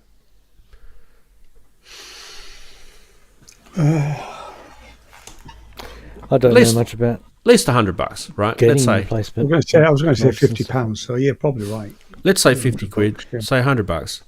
This thing's worth what? $200? $250? Yeah. When do we go too much? That's too much to fix this. I'm just going to replace it, or I'm just going to, I don't know, chuck it in the bin or whatever, or I'm just going to put up with the sticky knobs. That's kind of what I was sort of getting at with the Fizmo. You're going to get to that point if something goes wrong with it. Yeah, pretty quickly. Yeah. I mean, Ken can fix the sticky knob thing by, he's got a method of chemicals and stuff. I think he puts in some sort of a bath. He'll tell us if he's still in the chat. But, he says it's a pain in the arse to do. And consequently, that would cost his time and effort to do that. What does he do? Yeah. Put it in the bath? No, in a bath of chemicals. In a bath of solvent, yeah. Yeah. We might put it in the bath, but I mean, that would be much. Stick Lily in it. Stick Lily in the bath with it. Have a look at Robbie's. Have a look at Robbie's comment right now. Yeah, it's the ammonia. Robbie. That's exactly where I was thinking, mate. I'm thinking that's Yeah. Bucket of piss. No, either that or it's dog's a bucket lick. Of piss. Dog's lick or something. Yeah. Isopropyl alcohol is dog's drool. One of the things I've done. Sorry, I was going to say I have cleaned knobs with isopropyl alcohol. It just takes forever. I had a Nectar controller which had sticky knobs. And to get it sold, I cleaned all the crap off the knobs. It took forever, though. It took me days to do it. It's a horrible job. Yeah. One of the things I was going to try is talcum powder. Yeah. Because so I was talking to a chemist about this, right? And apparently this sticky paint thing is rampant all across a lot of electronic industries. So it's not just synths that, there's... The last 20 years, there's been a lot of people who have been burnt by, buying products from China that have had the sticky, rubbery paint on stuff. And apparently, it's an acid breakdown reaction in the paint. So it becomes acidic, and then I don't know. I'm not a chemist, so I don't really understand it. This is what got explained to me. So apparently, if you put talcum powder on it, it neutralizes the Yeah. It might. The chemical degradation that's Reaction. going on. Yeah. So I haven't tried that, and I've got a bottle of baby powder left over from friggin' 10 years ago when my last baby was around. So it's probably sitting upstairs somewhere. I'll grab it, and I'll just pull all the knobs off and put them in a Ziploc bag and some baby powder and shake it around and see what happens. The knobs are all going to be all like white afterwards. Yeah, But if it fixes the problem, I don't really care Yeah. what they look like, as long as I don't have to touch. Ugh. It's actually gross. It's really, is really gross. gross. I have a Keith McMillan mini controller which has gone in exactly the same way, and it's horrible. I mean, they actually the little keys are fine, but all of the surround has got that paint on it. It's just horrible to touch. It is. Now, obviously, I've attempted to fix sticky knobs before on my BeatStep Pro. So it's another Arturia product. Arturia, are you guys getting the idea here that you're actually starting to really screw me about? I spent a whole day rubbing off all the paint on those knobs on my BeatStep Pro to the point where they were grey and now they're black, and they're not rubberers anymore to touch. They're a shiny black plastic which is underneath, and I don't really think it looks bad at all, to be honest. It didn't, it's not like they were dodgy underneath. No. That's what they look like. I don't think that looks bad at all. Get my head out of the way. No. Well, hundreds of products and manufacturers use normal plastic knobs anyway. Dude, that looks fine. So it's And not- there's no more stickiness on those, and they work beautifully. The only reason why I did this, I mean, this took ages to do as well. The only reason why I did it is because I actually broke one of the knobs. I actually snapped one of them off. Encoder, yeah. So I had to fix it anyway. So I thought, well, might as well just do that at the same time. Whereas that mini Microbrute, sorry. Actually, the Mini Brute suffers the same thing. I'll actually have to do that at the same time. I'm not going to go through this and rub off all the sticky with isopropyl alcohol. It's just not worth it. It's a bitch of a job. You get really, really sore fingers from doing it. Because it's a lot of elbow, my mum used to say when I was a kid, elbow grease. Lots of elbow grease, which means lots of physical work. hard work. Yeah. I've got, Arturia-wise, what I've got sticky knobs. I have BeatStep Pro, Microbrute, Mini Brute, Spark controller, which came with the Spark system that I bought. Yeah. And one of the key steps has got sticky on it now. So that's a lot. That's like almost 90-80% of my Arturia products that I've bought. Smart me. I used to have a audio interface called the Audio Fuse. Yeah. Oh, yeah. And luckily I sold mine. I sold it second hand. So I lost money on it. It was stupid. I never used it properly. But apparently all of those the first edition of the Audio Fuses, they were like a sort of cube thing, and they had a lid. Yeah. And and it was kind of like it had a sloped interface on it. Apparently all of them suffered from a sticky residue around the sides. And people were complaining that they were getting fluff, dog hair and cat hair and stuff stuck to their audio interfaces. Yeah. So, am I talking about this too much? I probably am. I'm sorry. No, but it's almost a rant, and it should be a rant, actually, shouldn't it? Yeah. We should be ranting about this. We should be ranting about it. Yeah. Yeah. I've got a pair of Teenage Engineering in-ear headphones that are sticky. I can't wear them. They're horrible. They weren't made by Teenage Engineering, but they were made by another Swedish company in Connection. They were trying to sell them at the same time as the OP1. But yeah, they've gone. Yeah. All right. What can we do next? We can do How's Your Week Been? Why don't we start with you? We've had the Okay. second clue, so it's not due for one other We'll one. do the third clue after, I think. Yeah. Yeah, So- after How's Your Week Been? So, I did notice Darren's back, but Darren, you're welcome to jump back on if you want, mate. Ian, how's your week been? Good. Busy this week. Been sending CDs to Japan. Wow. see, which didn't cost as much as I thought it was going to be.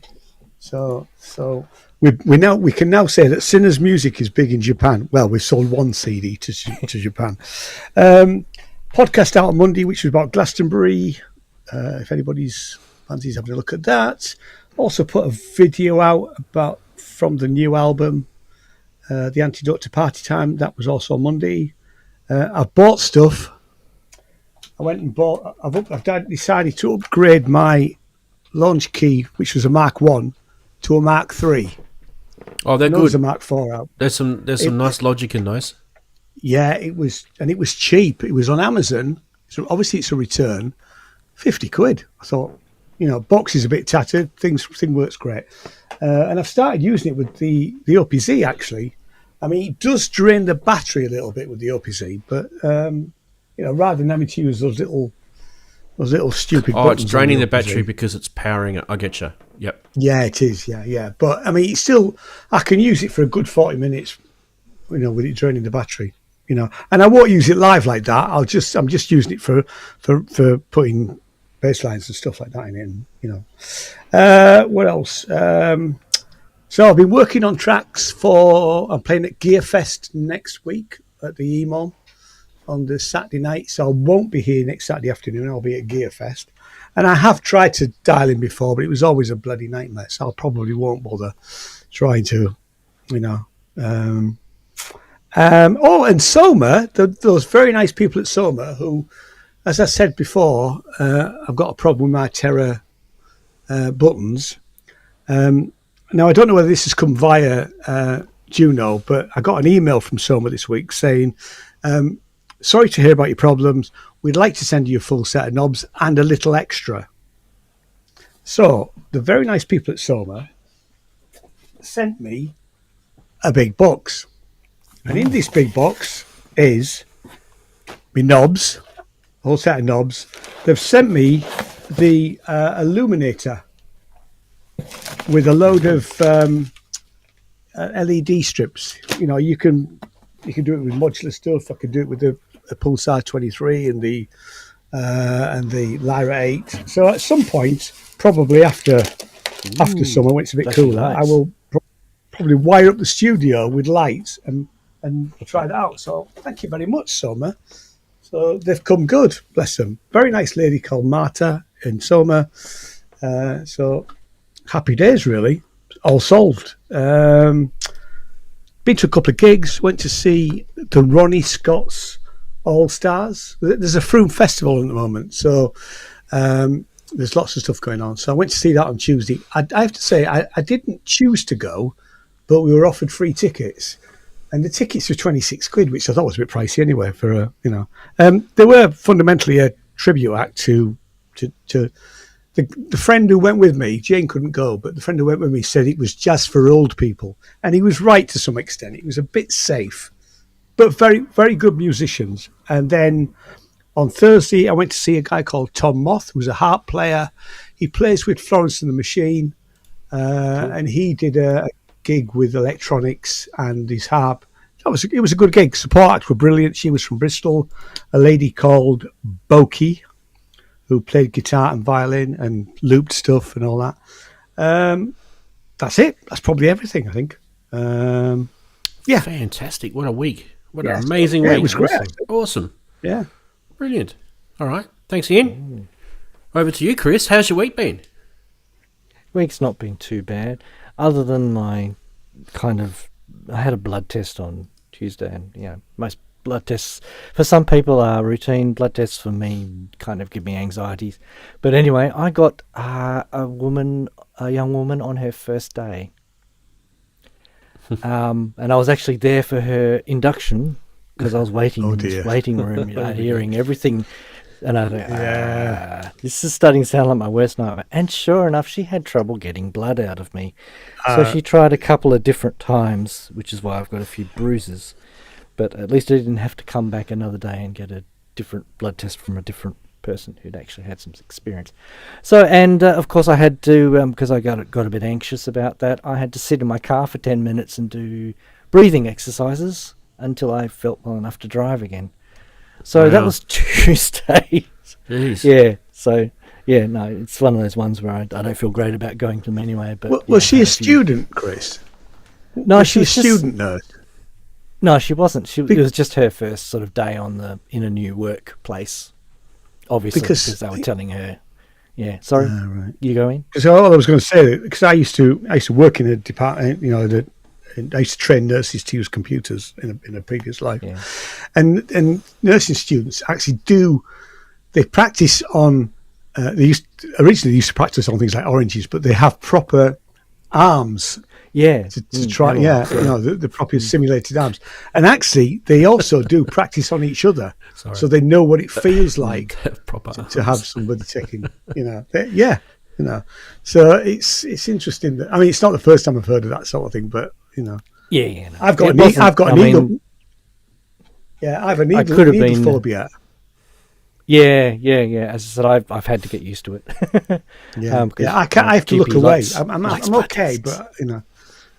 And when you get above a certain age, you're constantly getting your cholesterol checked. Yeah, So exactly. blood test sort of Yeah. thing over here. But yeah, Yeah. no, I got over it. I'm sorry to hear that, man. That's the end of that for a while. Yeah. So after that, oh yes. Well, I've been building something. There was something I received last week from Wales. Yay. And what have we done here? I built a diode. It's pronounced diode, as in like a diode. Believe it or not, from Difotech.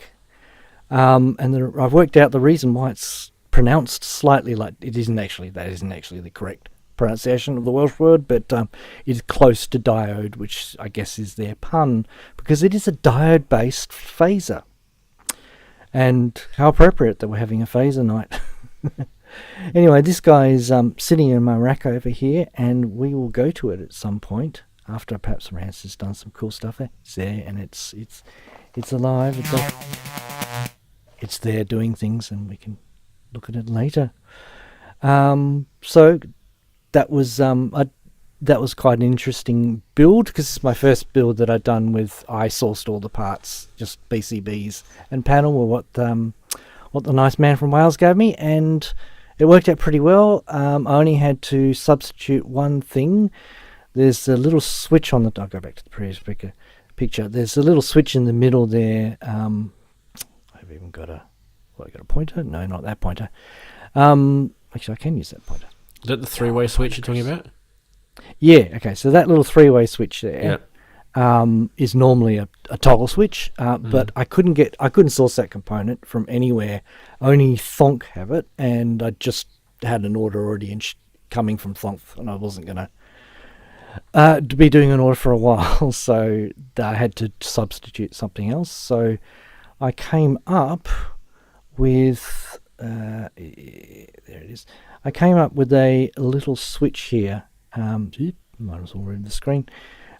Which is a little rotary switch, which is actually a 6-way rotary switch, and it's very, very tiny, and it's got on a little Vero board, little platform, and I squeezed it in there, and it actually works pretty well. So I'm not too upset about that for the moment, but I am definitely going to go back to the original switch when I do get an opportunity to buy one. But yeah, no, it's workable. It's it kind of has an extra feature because it is a 6-way position switch. The other positions turn off the phaser, so you just get the original input coming through, which is vaguely useful. So, yeah, free feature.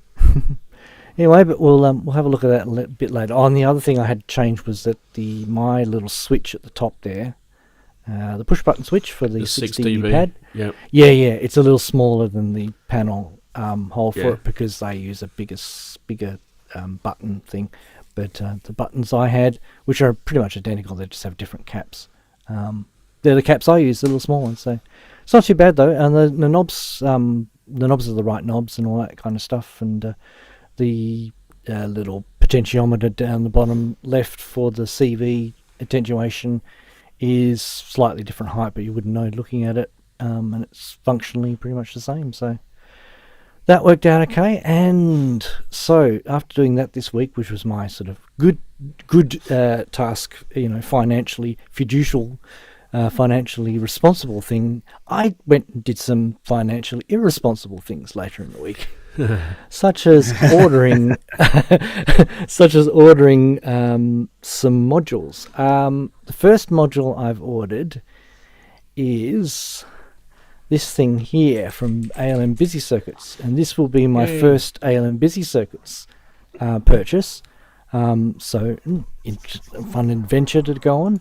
This is something I've had my eye on since it was announced. It's actually technically a second sub of the Sav Rants, but it's not really, because it's actually been re-engineered with a different. It's got firmware is like 4 times bigger. It's got 5-6 different modes more than the original did. But there was the original MCO was a digital macro oscillator, which they've had for a long time. This one is a bit different because it's a bit menu divey, so some people will probably want to run away from it, but I don't personally mind that too much. And particularly what I like about that is you do get preset memory, which is good both for getting back to setting your, like I do tend to do, my music tends to be in little dribs and drabs, and I often take years to finish a track and I come back to something many, many months later. This will be really handy for anything like that where I need to come back to a sound that I used. So that's kind of cool. The other aspects of it, I just like the sound of it. It's got some really cool modes. It's got wavetables, pretty smooth sounding wavetables, but nonetheless wavetables. I don't have any wavetable synths other than my Mini Freak, which is a great wavetable synth actually now, but I can't load wavetables into the Mini Freak yet. Arturia, are you listening? Make that feature. Yeah. But this thing, see if I've got my finger going the right way. This thing does have full, it's not open source, but it has the full sort of, you can put your wavetables on, do your firmware updates, do your this and that through the USB port, which is great because ALM are pretty smart guys. They're sort of, they have their history in digital and analog, so they've got some pretty good chops there. So this impressed me anyway. So that's coming. That's going to come pretty quickly because that's been bought locally here in Australia. So I'm very pleased about that. Good. Not that I have time. No, I will make time. Now, one of the reasons why I ended up buying this was because I was trying not to buy some other module. Some other module that was we'd kind of looked at last week. Well, guess what? It didn't work. I bought one of these as well. So this one's the double helix we showed last week from Pittsburgh Modular, and it is a totally different module to the previous one in terms of different technology and a different sonic kind of palette. This one being so gritty and grainy and much more experimental, whereas the MCO is a bit more utilitarian but very, very feature packed. So they kind of satisfy different parts, even though they both technically are, wavetable. So so it's been an interesting week for me because one of those situations where I'm trying not to spend money, but I'm also probably being a bit silly about it because it's not my fault. I was brought up that way. But yeah, and trying to, I'm so careful with my money for the business in particular and stuff like that. And sometimes I forget that, a bill, like my car bill costs 3 times these modules. So put things into perspective, Chris, is what I'm trying to say to myself. So I'm still getting used to this whole thing of spending money on synths and feeling good about it. So anyway, so that was pretty much my week. I don't think there's anything else to add, Rants. I think I'm pretty good there. I didn't no sales this week, but I had a lovely review from a very nice person. Okay, yes, it was Eddie F Rose. Thank you very much for giving me a great review on my Etsy page, mate. Good man, Eddie. Actually, Eddie, I just saw Eddie doing something online just before. Don't know if he's in the Cool. chat. Yeah. Cool. All right. Yep. Let me just go back to... Sorry, I was doing something. Go back to here. That's okay. You all finished, Chris? Just to say that I'm still working on the modules. I'm still building. When we get to a number of modules, and I'll probably go to announce the module, and we'll go for sale. All that good stuff, Rants. And the other projects I'm working on that Rants knows about are still progressing, and this week it's kind of gotten to a stage where it nearly has the full function that it needs to have. And it's just a lot of endless sort of finessing and tweaking. I've got to decide at some point to stop and to get the latest version off to my beta tester, which is, of course, Rants over there. Yeah. You poor little chicken. Yeah. So I'm just it's just my way of saying I'm probably haven't told you a lot about what's been going on lately with that project, but it has still been going. It's just been taking a lot longer than expected, and I've not been ignoring you, mate. So yeah, Fantastic. soon. Yep. Awesome. And thank you for your patience. All right. Let's just go to here quickly. Cool. What I want to do before we just do the third clue is I just wanted to say a big thank you to our supporters of the channel. So it's always nice to do that. This has all been updated too, so hopefully it's got all the people in there that have been supporting the channel, which is nice. So big thanks to Inverted Popes, Jack3D, Keith Watford, Steve Ward, Andrew Brooks, Makeshifter, Human Error, Robert, Zorbs, Sophie Music, Killing the Machine, Kissing the Machine I should say, Dr. Synth, Conrad Givers, Ian Cole, Rational, Sean, Steve Smith ×2, Kent Spong. Patrons, we've got Gert, Rusty, Andy, Eddie, Wagoo, Mark Johnson, Tyrion, Andy, and Sean. Good job. Thank you, all of those guys. Just a point on that. There is a couple of things you guys can do if you don't have money. I know musicians can be a bit poor, so do like the stream. I just noticed that there's only 26 likes at the moment and there's about 50 people watching. So only 50% of you guys like it. Okay, fine. Maybe you're not in a position to like it, but that's fine. Don't forget to subscribe. Subscribers, I'm noticing the subscriber count is just kind of... We've had the YouTube bot correction thing happening and all sorts of stuff. It's been sitting at about 16,000 for a long time, probably a good few years. So it's just kind of up, down, up, down, up, down. It's just, I'm not sure what's happening with it. So if you're one of these people that watch my show regularly, it doesn't cost you anything to subscribe. It doesn't really hurt your YouTube channel or anything like that. Just hit subscribe for us. That'd be great. Let's show you the third clue while we're at it. Third clue. This will probably get everyone going. What do you reckon, Chris? Yeah, it'll give it away, I think. Here we go. There's your third clue. Atmos 2 is the third clue for the synth quiz. Oh, Bert said that he's got Plugin Guru Unify already from doing that Name That Synth last week. So that's how quick Skippy is off the thing, by the way. So that's really good, actually. So yeah, if you guys didn't watch last week, Bert did a Name That Synth. Definitely worth checking it out. He had everybody fooled. And he's earned himself a copy of Unify from Plugin Guru. But let's get the synth quiz guesses in. So just highlight my name, Ranzee, synth quiz, and then you guess. You can guess as many times as you like. Your first guess is the one that counts.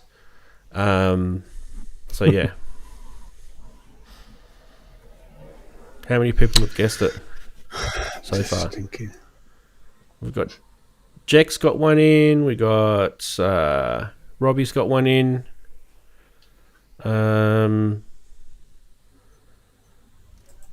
Steve Smith thinks it's a Kruma crumpet. I don't even know what that is. Is it holes? It's a hole. Yeah. Half God, Half Beast has put his guess in. Let's get a few more going. We've so far only got about 5 or 6 guesses in so far. Wagoo, where's your guess? Where's your guess, Wagoo? Come on. You haven't Googled it yet, have you? I'm just kidding. I know I'm this synth, and I am kidding. I do. Yeah, I do know this synth, but I think somebody's already got it actually. Right. Why don't we where are we? Why don't we launch Saturday Sonority officially? Then we can play with our phases. You guys can ask us questions. So let's do that. Awesome. Okay, Saturday Sonority. We're going to talk about I don't know, phases and UFOs, I guess. Yeah. Chris, do you want to have a play with yours first? Sure. Yeah, no worries. Because I've played with this a bit today, but I haven't exactly super explored it, so I don't mind. I was going to start with some... Ooh, what am I going to start with? First of all, I'll go over to my lapel mic, I think.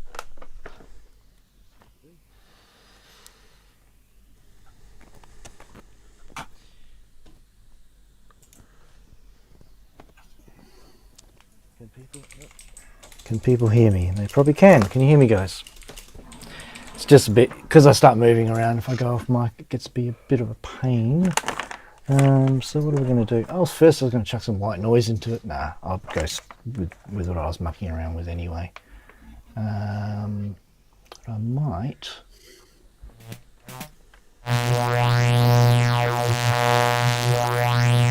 go to a different camera. Get some light.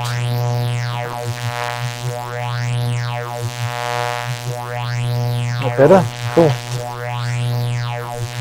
It's lovely.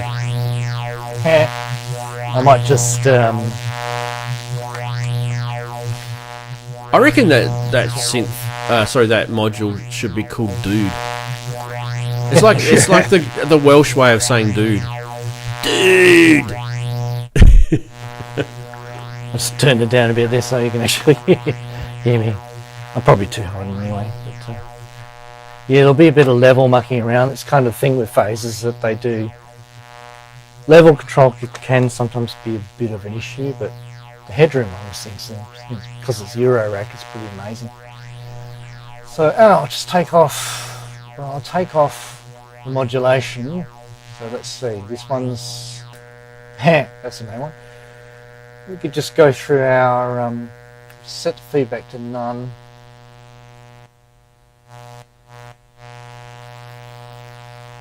Don't know what those little hops in the middle are. Didn't notice them before. Yeah, it's like it's... Yeah, it's weird, isn't it? I wonder if that's something to do with... It's still there. It's just like it's lost amplification. It's really weird. Yeah. You can still hear it, but it's just very, very quiet. That's weird. Is it doing it in the same spot, or is it literally just an intermittent fault? No, it's definitely in the same spot. Weird. Yeah, particular spot. It's sort of... That's really weird. Well, I did build it myself, so maybe I made some mistake. But anyway, let's turn the positive. Yeah, negative. It's got two different directions for feedback, so you can go one way, it's positive feedback. It's not doing it now. Yeah, that's what I noticed as well. So it's doing it on It's the almost negative. like there's a kind of a bit of a no man's land. Let's flip it into negative.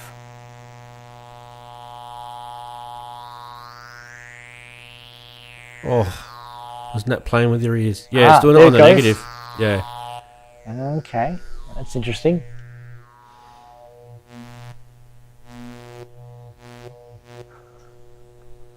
So, It's not my so dodgy just switch. explain to everyone, like, okay, so what's the difference between a diode phaser and there's other types of phasers, right? So, what Yeah. what does a diode So- phaser do that's different?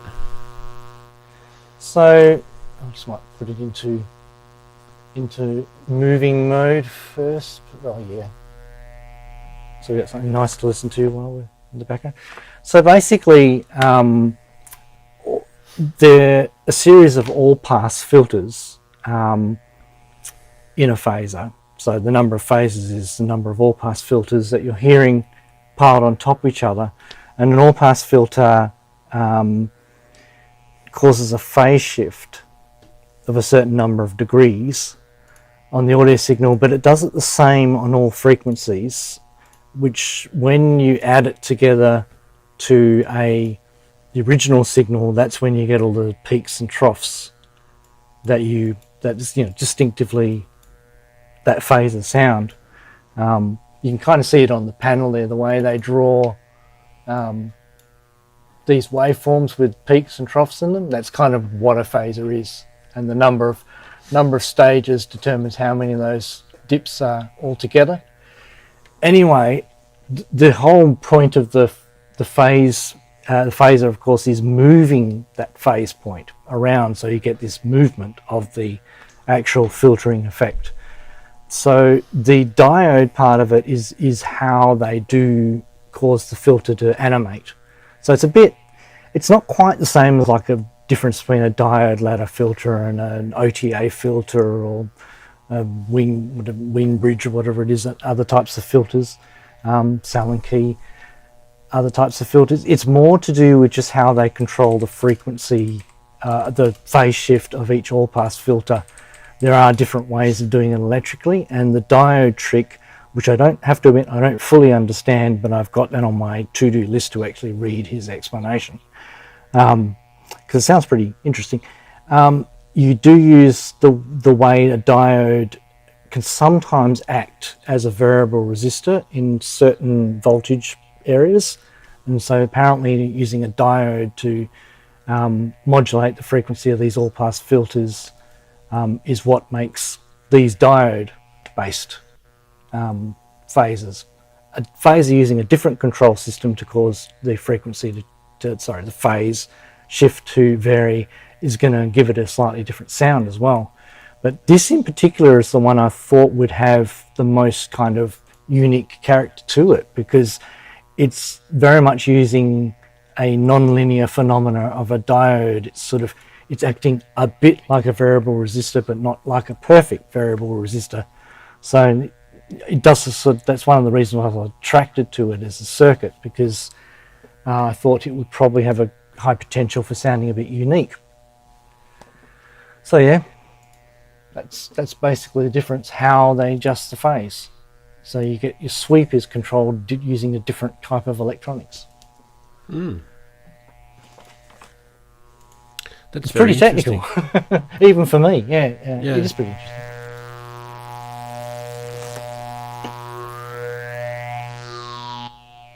It's doing that thing again, isn't it interesting?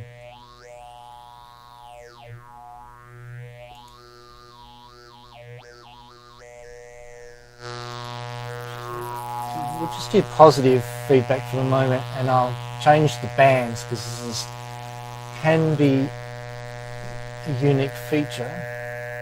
So at the moment we're on six bands, or 6 poles, sorry. And that's 4 poles.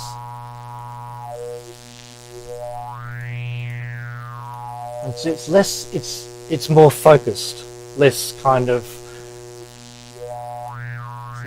that's sort of almost getting into vocal type Tibetan throat singing style. Yeah.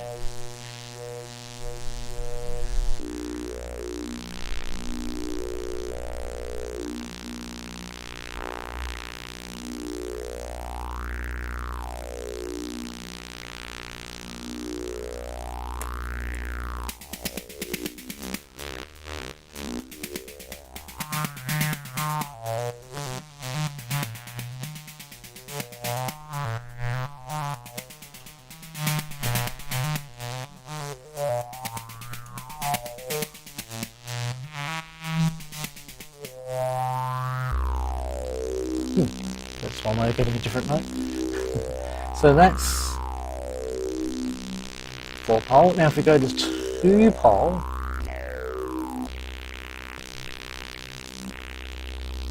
this one's really subtle.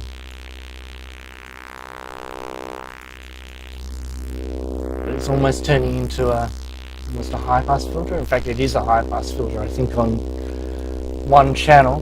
If we just listen to one channel. A moment. Not quite a high-pass filter, but it's kind of high-pass filter-like. I guess the other side is... That's more like a low-pass filter. So, interesting. Anyway, with the two of them together, we get a nice stereo effect, so... Yeah.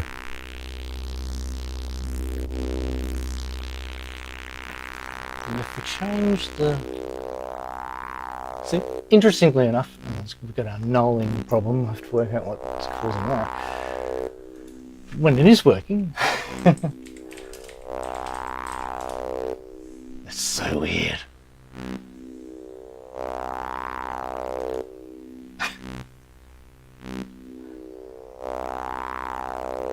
Yeah.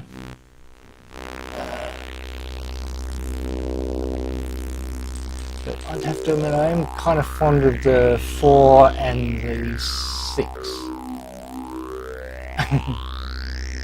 Who doesn't love that kind of sound?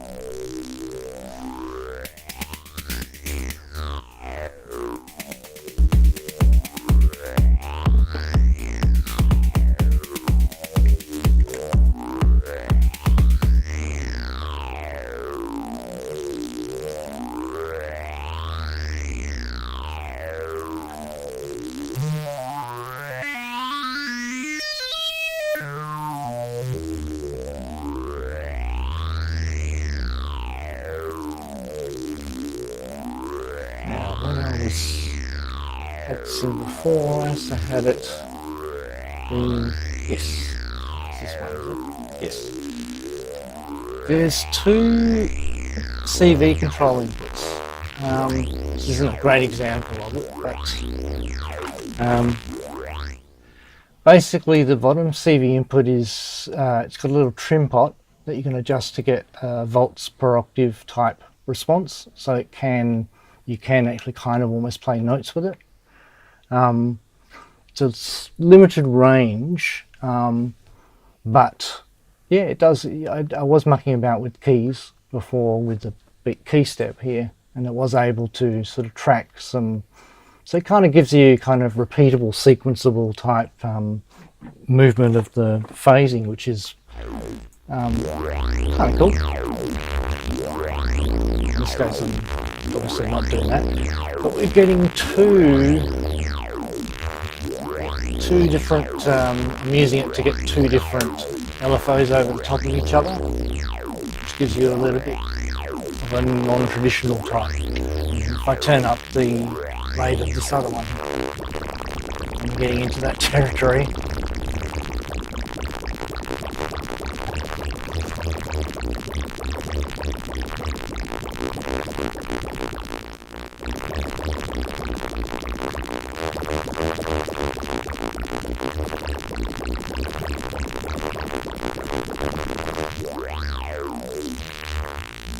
A little bit more chaotic than the standard LFO, which is kind of cool. Combined with that stereo imaging, I thought it's kind of interesting on that particular oscillator sound I was mucking about with.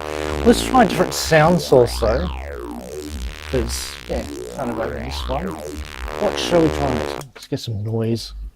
We all should get a little bit of noise in our life, shouldn't we?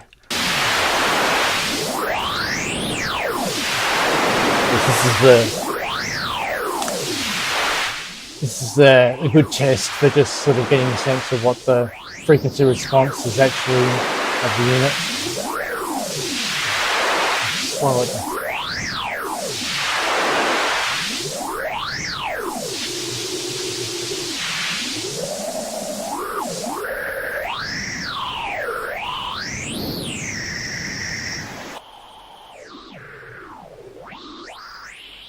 Interesting.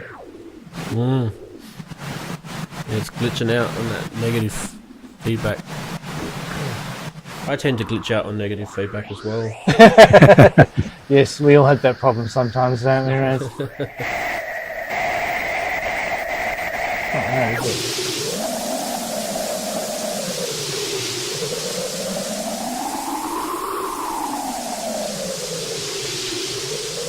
It's almost low pass filtering. I mean high pass filtering.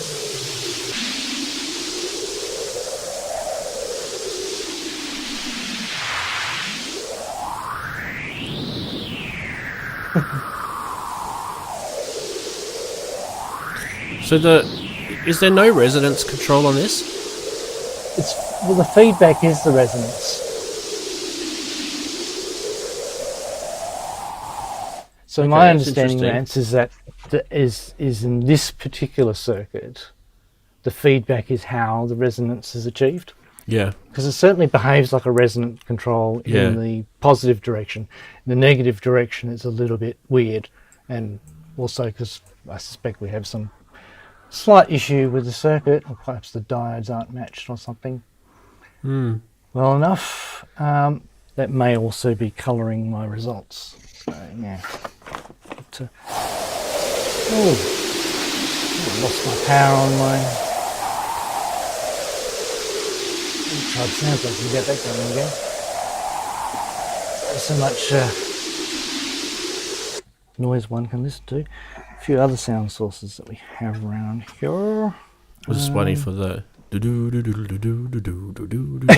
it does have a bit of that one, It is definitely getting that vibe, isn't it? I wonder if I can use a send out of the mixer for this. Yes, we can. No, that'll cause feedback. No, it's limited to what I could do. I think if we can get the electribe going again. I had the electribe going just briefly today so that I can get some samples going through it, because that's also quite cool. I will try and get that going again. This will be a bit softer, but I can turn the volume up. So.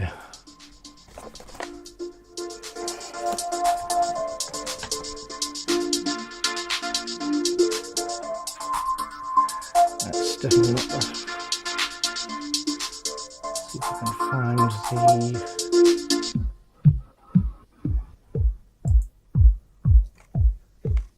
It's here somewhere.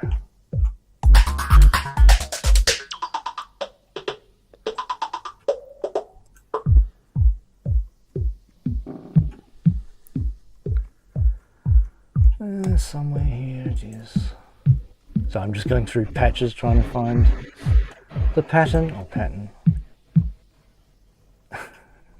It's somewhere here. I wish I remembered what pattern it was on when it...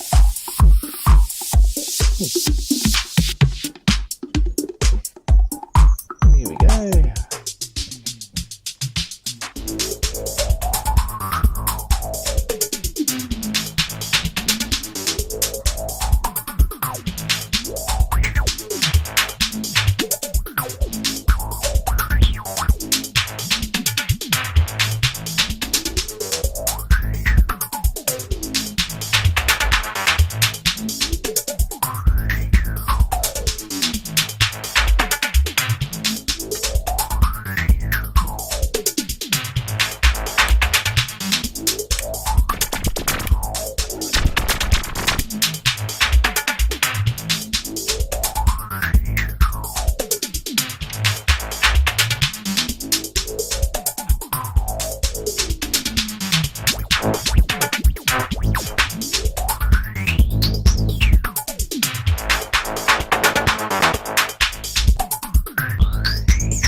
So what is that switch with the phasing? Is it like a 3, 2, and 1 stage switch? Is that what it does? Yeah, so it's just changing the number of Stages? yeah, changing the number of stages that are mixed back with the original signal. Yeah, so it's So pretty much like how many stages is the six and 12 phaser? switch. Is it actually a It's 6? six. It's only 6 stage. But I think it sounds pretty deep for 6 stage. So when you've got it switched to the 3 setting, that would be 6 stage. And the 2 setting would be 4, and the 1 setting would be 2. So the top position is 6 and the bottom position is 2. Yeah, that makes sense. Cool. Yeah. So let's hear the same thing without changing any of your music on a 4 stage. You'll get a different sound. Don't change any settings.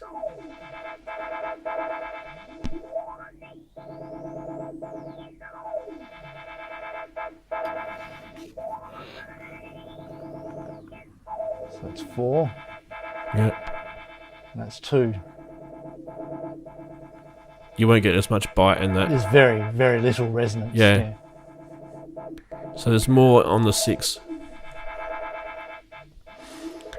Nah, Brett, it's just one of the modules that Chris built, but it's actually designed by a guy in Wales. Wales. Yep. Dyfatech, you can't see it there on. Sorry for not showing his logo prominently. Dyfatech. DWYFOR Tech. TECH. I'll show you put the picture up sometime. Ooh. No, I can't do that from here. It's getting a little bit of overdrive happening in there. It's kind of cool.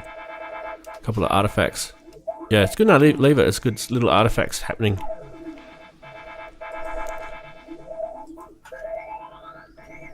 Maybe even boost it.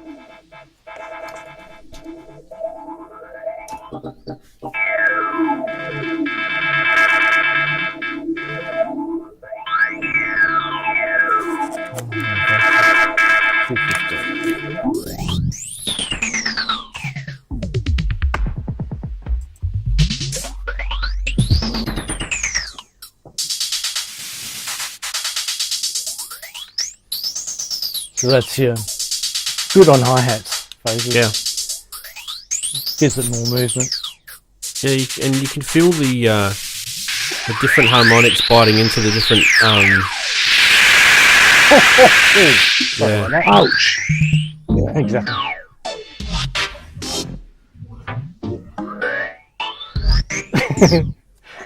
Time for some French house.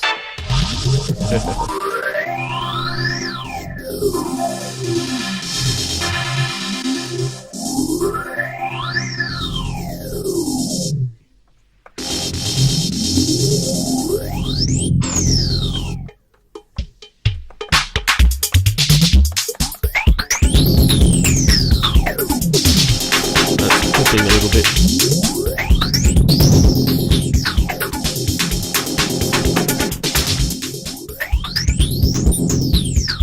The resonance.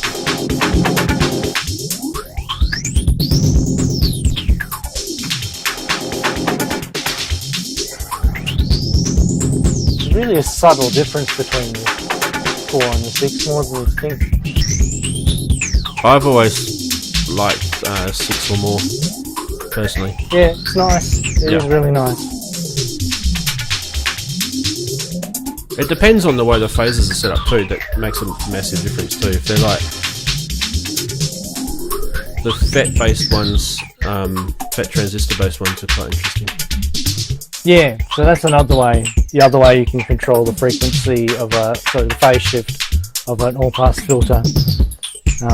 Controlling filters in general actually is a FET circuit, which is a type of transistor. Yeah, the diode one's really odd. Looking at the circuit of it's like, except when you remember that transistors are just fancy diodes, it kind of makes a bit more sense. Yeah. Yeah, that's a bit. I mean, they're just gating where electrons go, basically. They either let something through on some state, or they don't.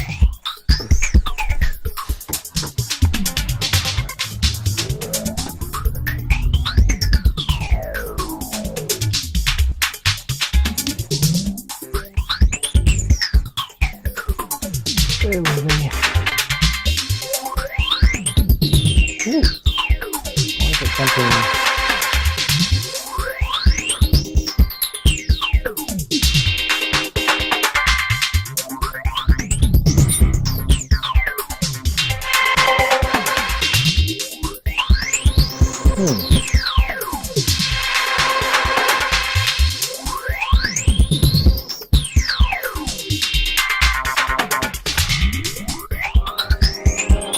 Somehow I've got myself into part of the user interface on the Korg electrodes that I've forgotten how to use.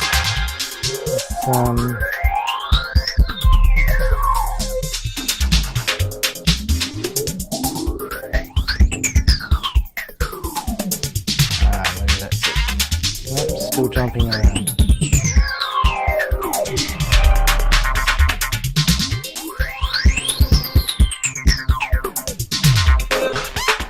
Whatever.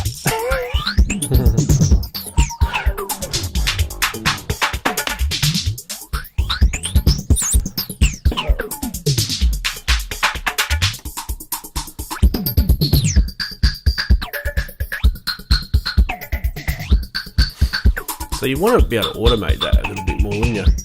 Yeah, well that's easily done through the CV input, so get a step sequencer going next to it will be the next thing for sure. A voltage block would be perfect for that. Yeah, I'm kind of getting a hankering for a knob recorder. Possibly. Planar I was going to put the bell. I ran out of time today, but I was going to put the Bella Bliss next to it and use that to automate it. I forgot. I ran out of time. Planar 2 is one of my favourite modules. So what else was I going to shut through this?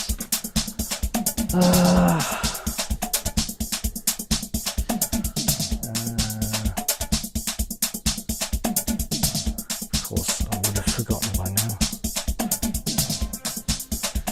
No, I should probably put some strings through it, but that'll... Yeah, the problem with that is I need to get it up to eurorack level and I haven't got my preamp here set up. Okay. It's time to turn this off. Anyway. No, you can't. Oh, because it's the easiest way to get out of a mode in the user interface, which I can't remember. I got stuck in, you know, where you change tones on for the oscillator on the electrode sampler. Yep. And it got locked into like jumping 15 oscillator positions, and I couldn't get it out of that mode. It's very odd. Okay. Interesting. That's not caused by my dodgy soldering. Not that there's dodgy soldering. Yeah. Yes, I wonder if it will now do what I wanted it to do originally. Go backwards. That's probably quicker than what I did before.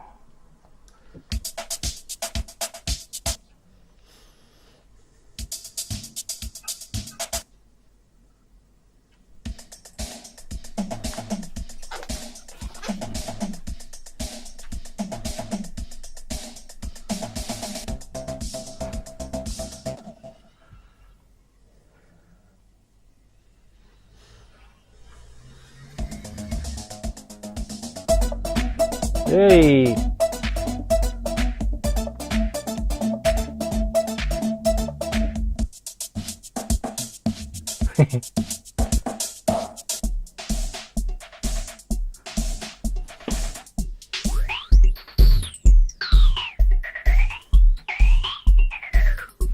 The bottom end on that is crazy. Yeah, it gets a pretty resonant. The Simmons sample kit there.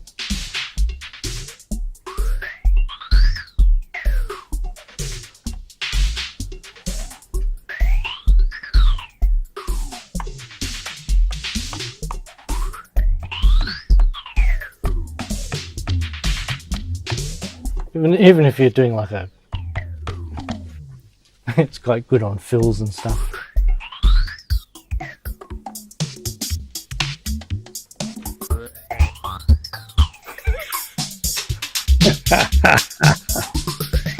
Yes, these are all my drum patterns, I think.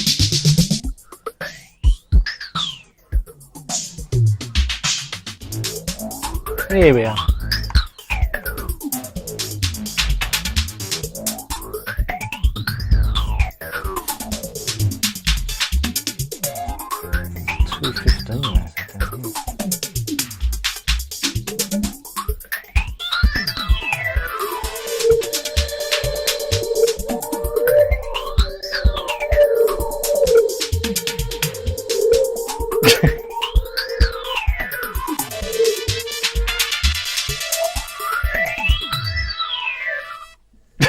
Okay, so we put trumpets through it. It's obviously time to end this demonstration. Yeah. Acoustic instruments were used. This is not good. Fair enough. All right. Cool. Well, that's what that does at the moment. Need to do some work on that, obviously. Awesome. All right. So what we'll do, I think what we'll do next is I was going to head over to the well, we had because it was a bit about the UFO and the phaser. I had the Microbrute set up, right? So the Microbrute set up. I've got that plumbed through into my System 700 clone phaser, which is the laser phaser. There's actually two of them. There's you can actually link them together as well, but there's actually two separate 16 stage phasers on here. And you've got. I've done a video on these. You guys can go check it out if you want to go into detail about them. But there's a lot of control on this. You've got your frequency resonance control there. You got your rate, your intensity, and then your level, and then you've got a CV control. The CV control will control the resonance, or another way of saying it, I guess, is feedback. Anyway, so the first thing we'll do is we'll put the, I'll just put the Microbrute up in the top right-hand corner so you can see me, so that I'm actually playing that. Right, now, so what we want to do is we want to get, in my eurorack, we want to get that coming out.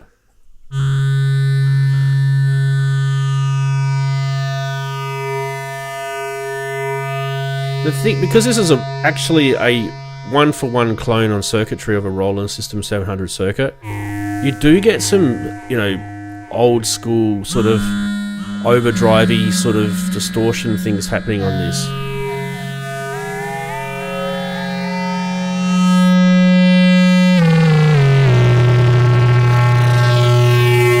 Which really changes the way that phaser behaves.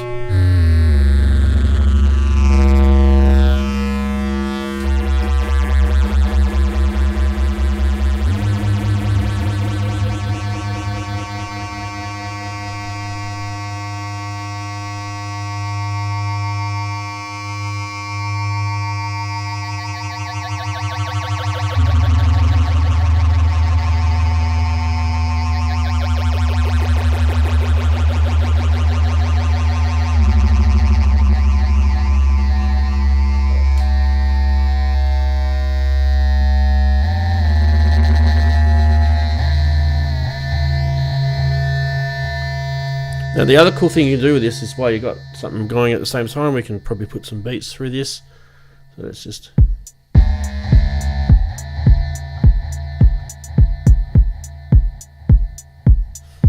Okay. So the second phaser now.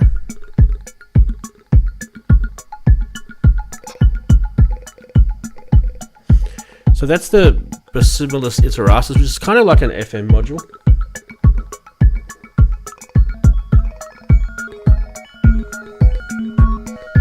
Microbrute again.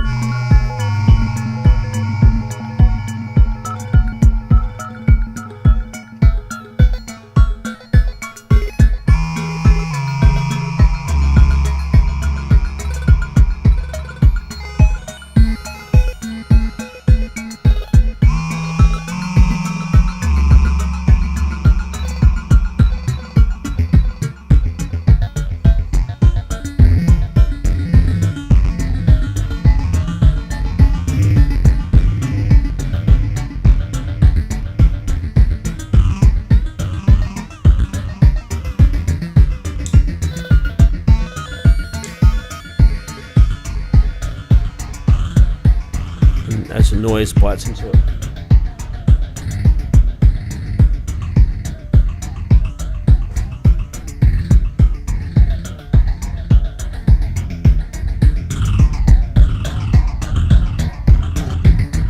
Getting distortion now.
so instead of having, let's take that out. Now we don't have that sound going through it. We're going to have a different sound this time. Let's turn the phaser to slow. And now this time we're going to have a famous string machine. Yeah, that's what I wanted to do, but I didn't have one set up. It'd be good to do a comparison. Yeah.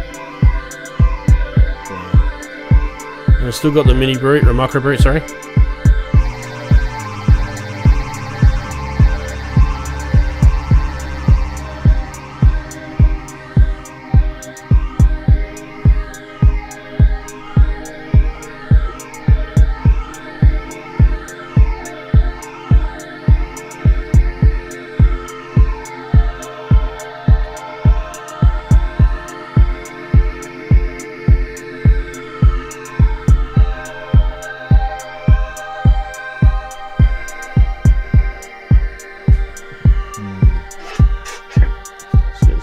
Something on this.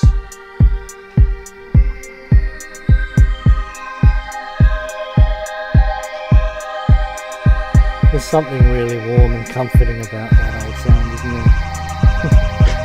There is, isn't there?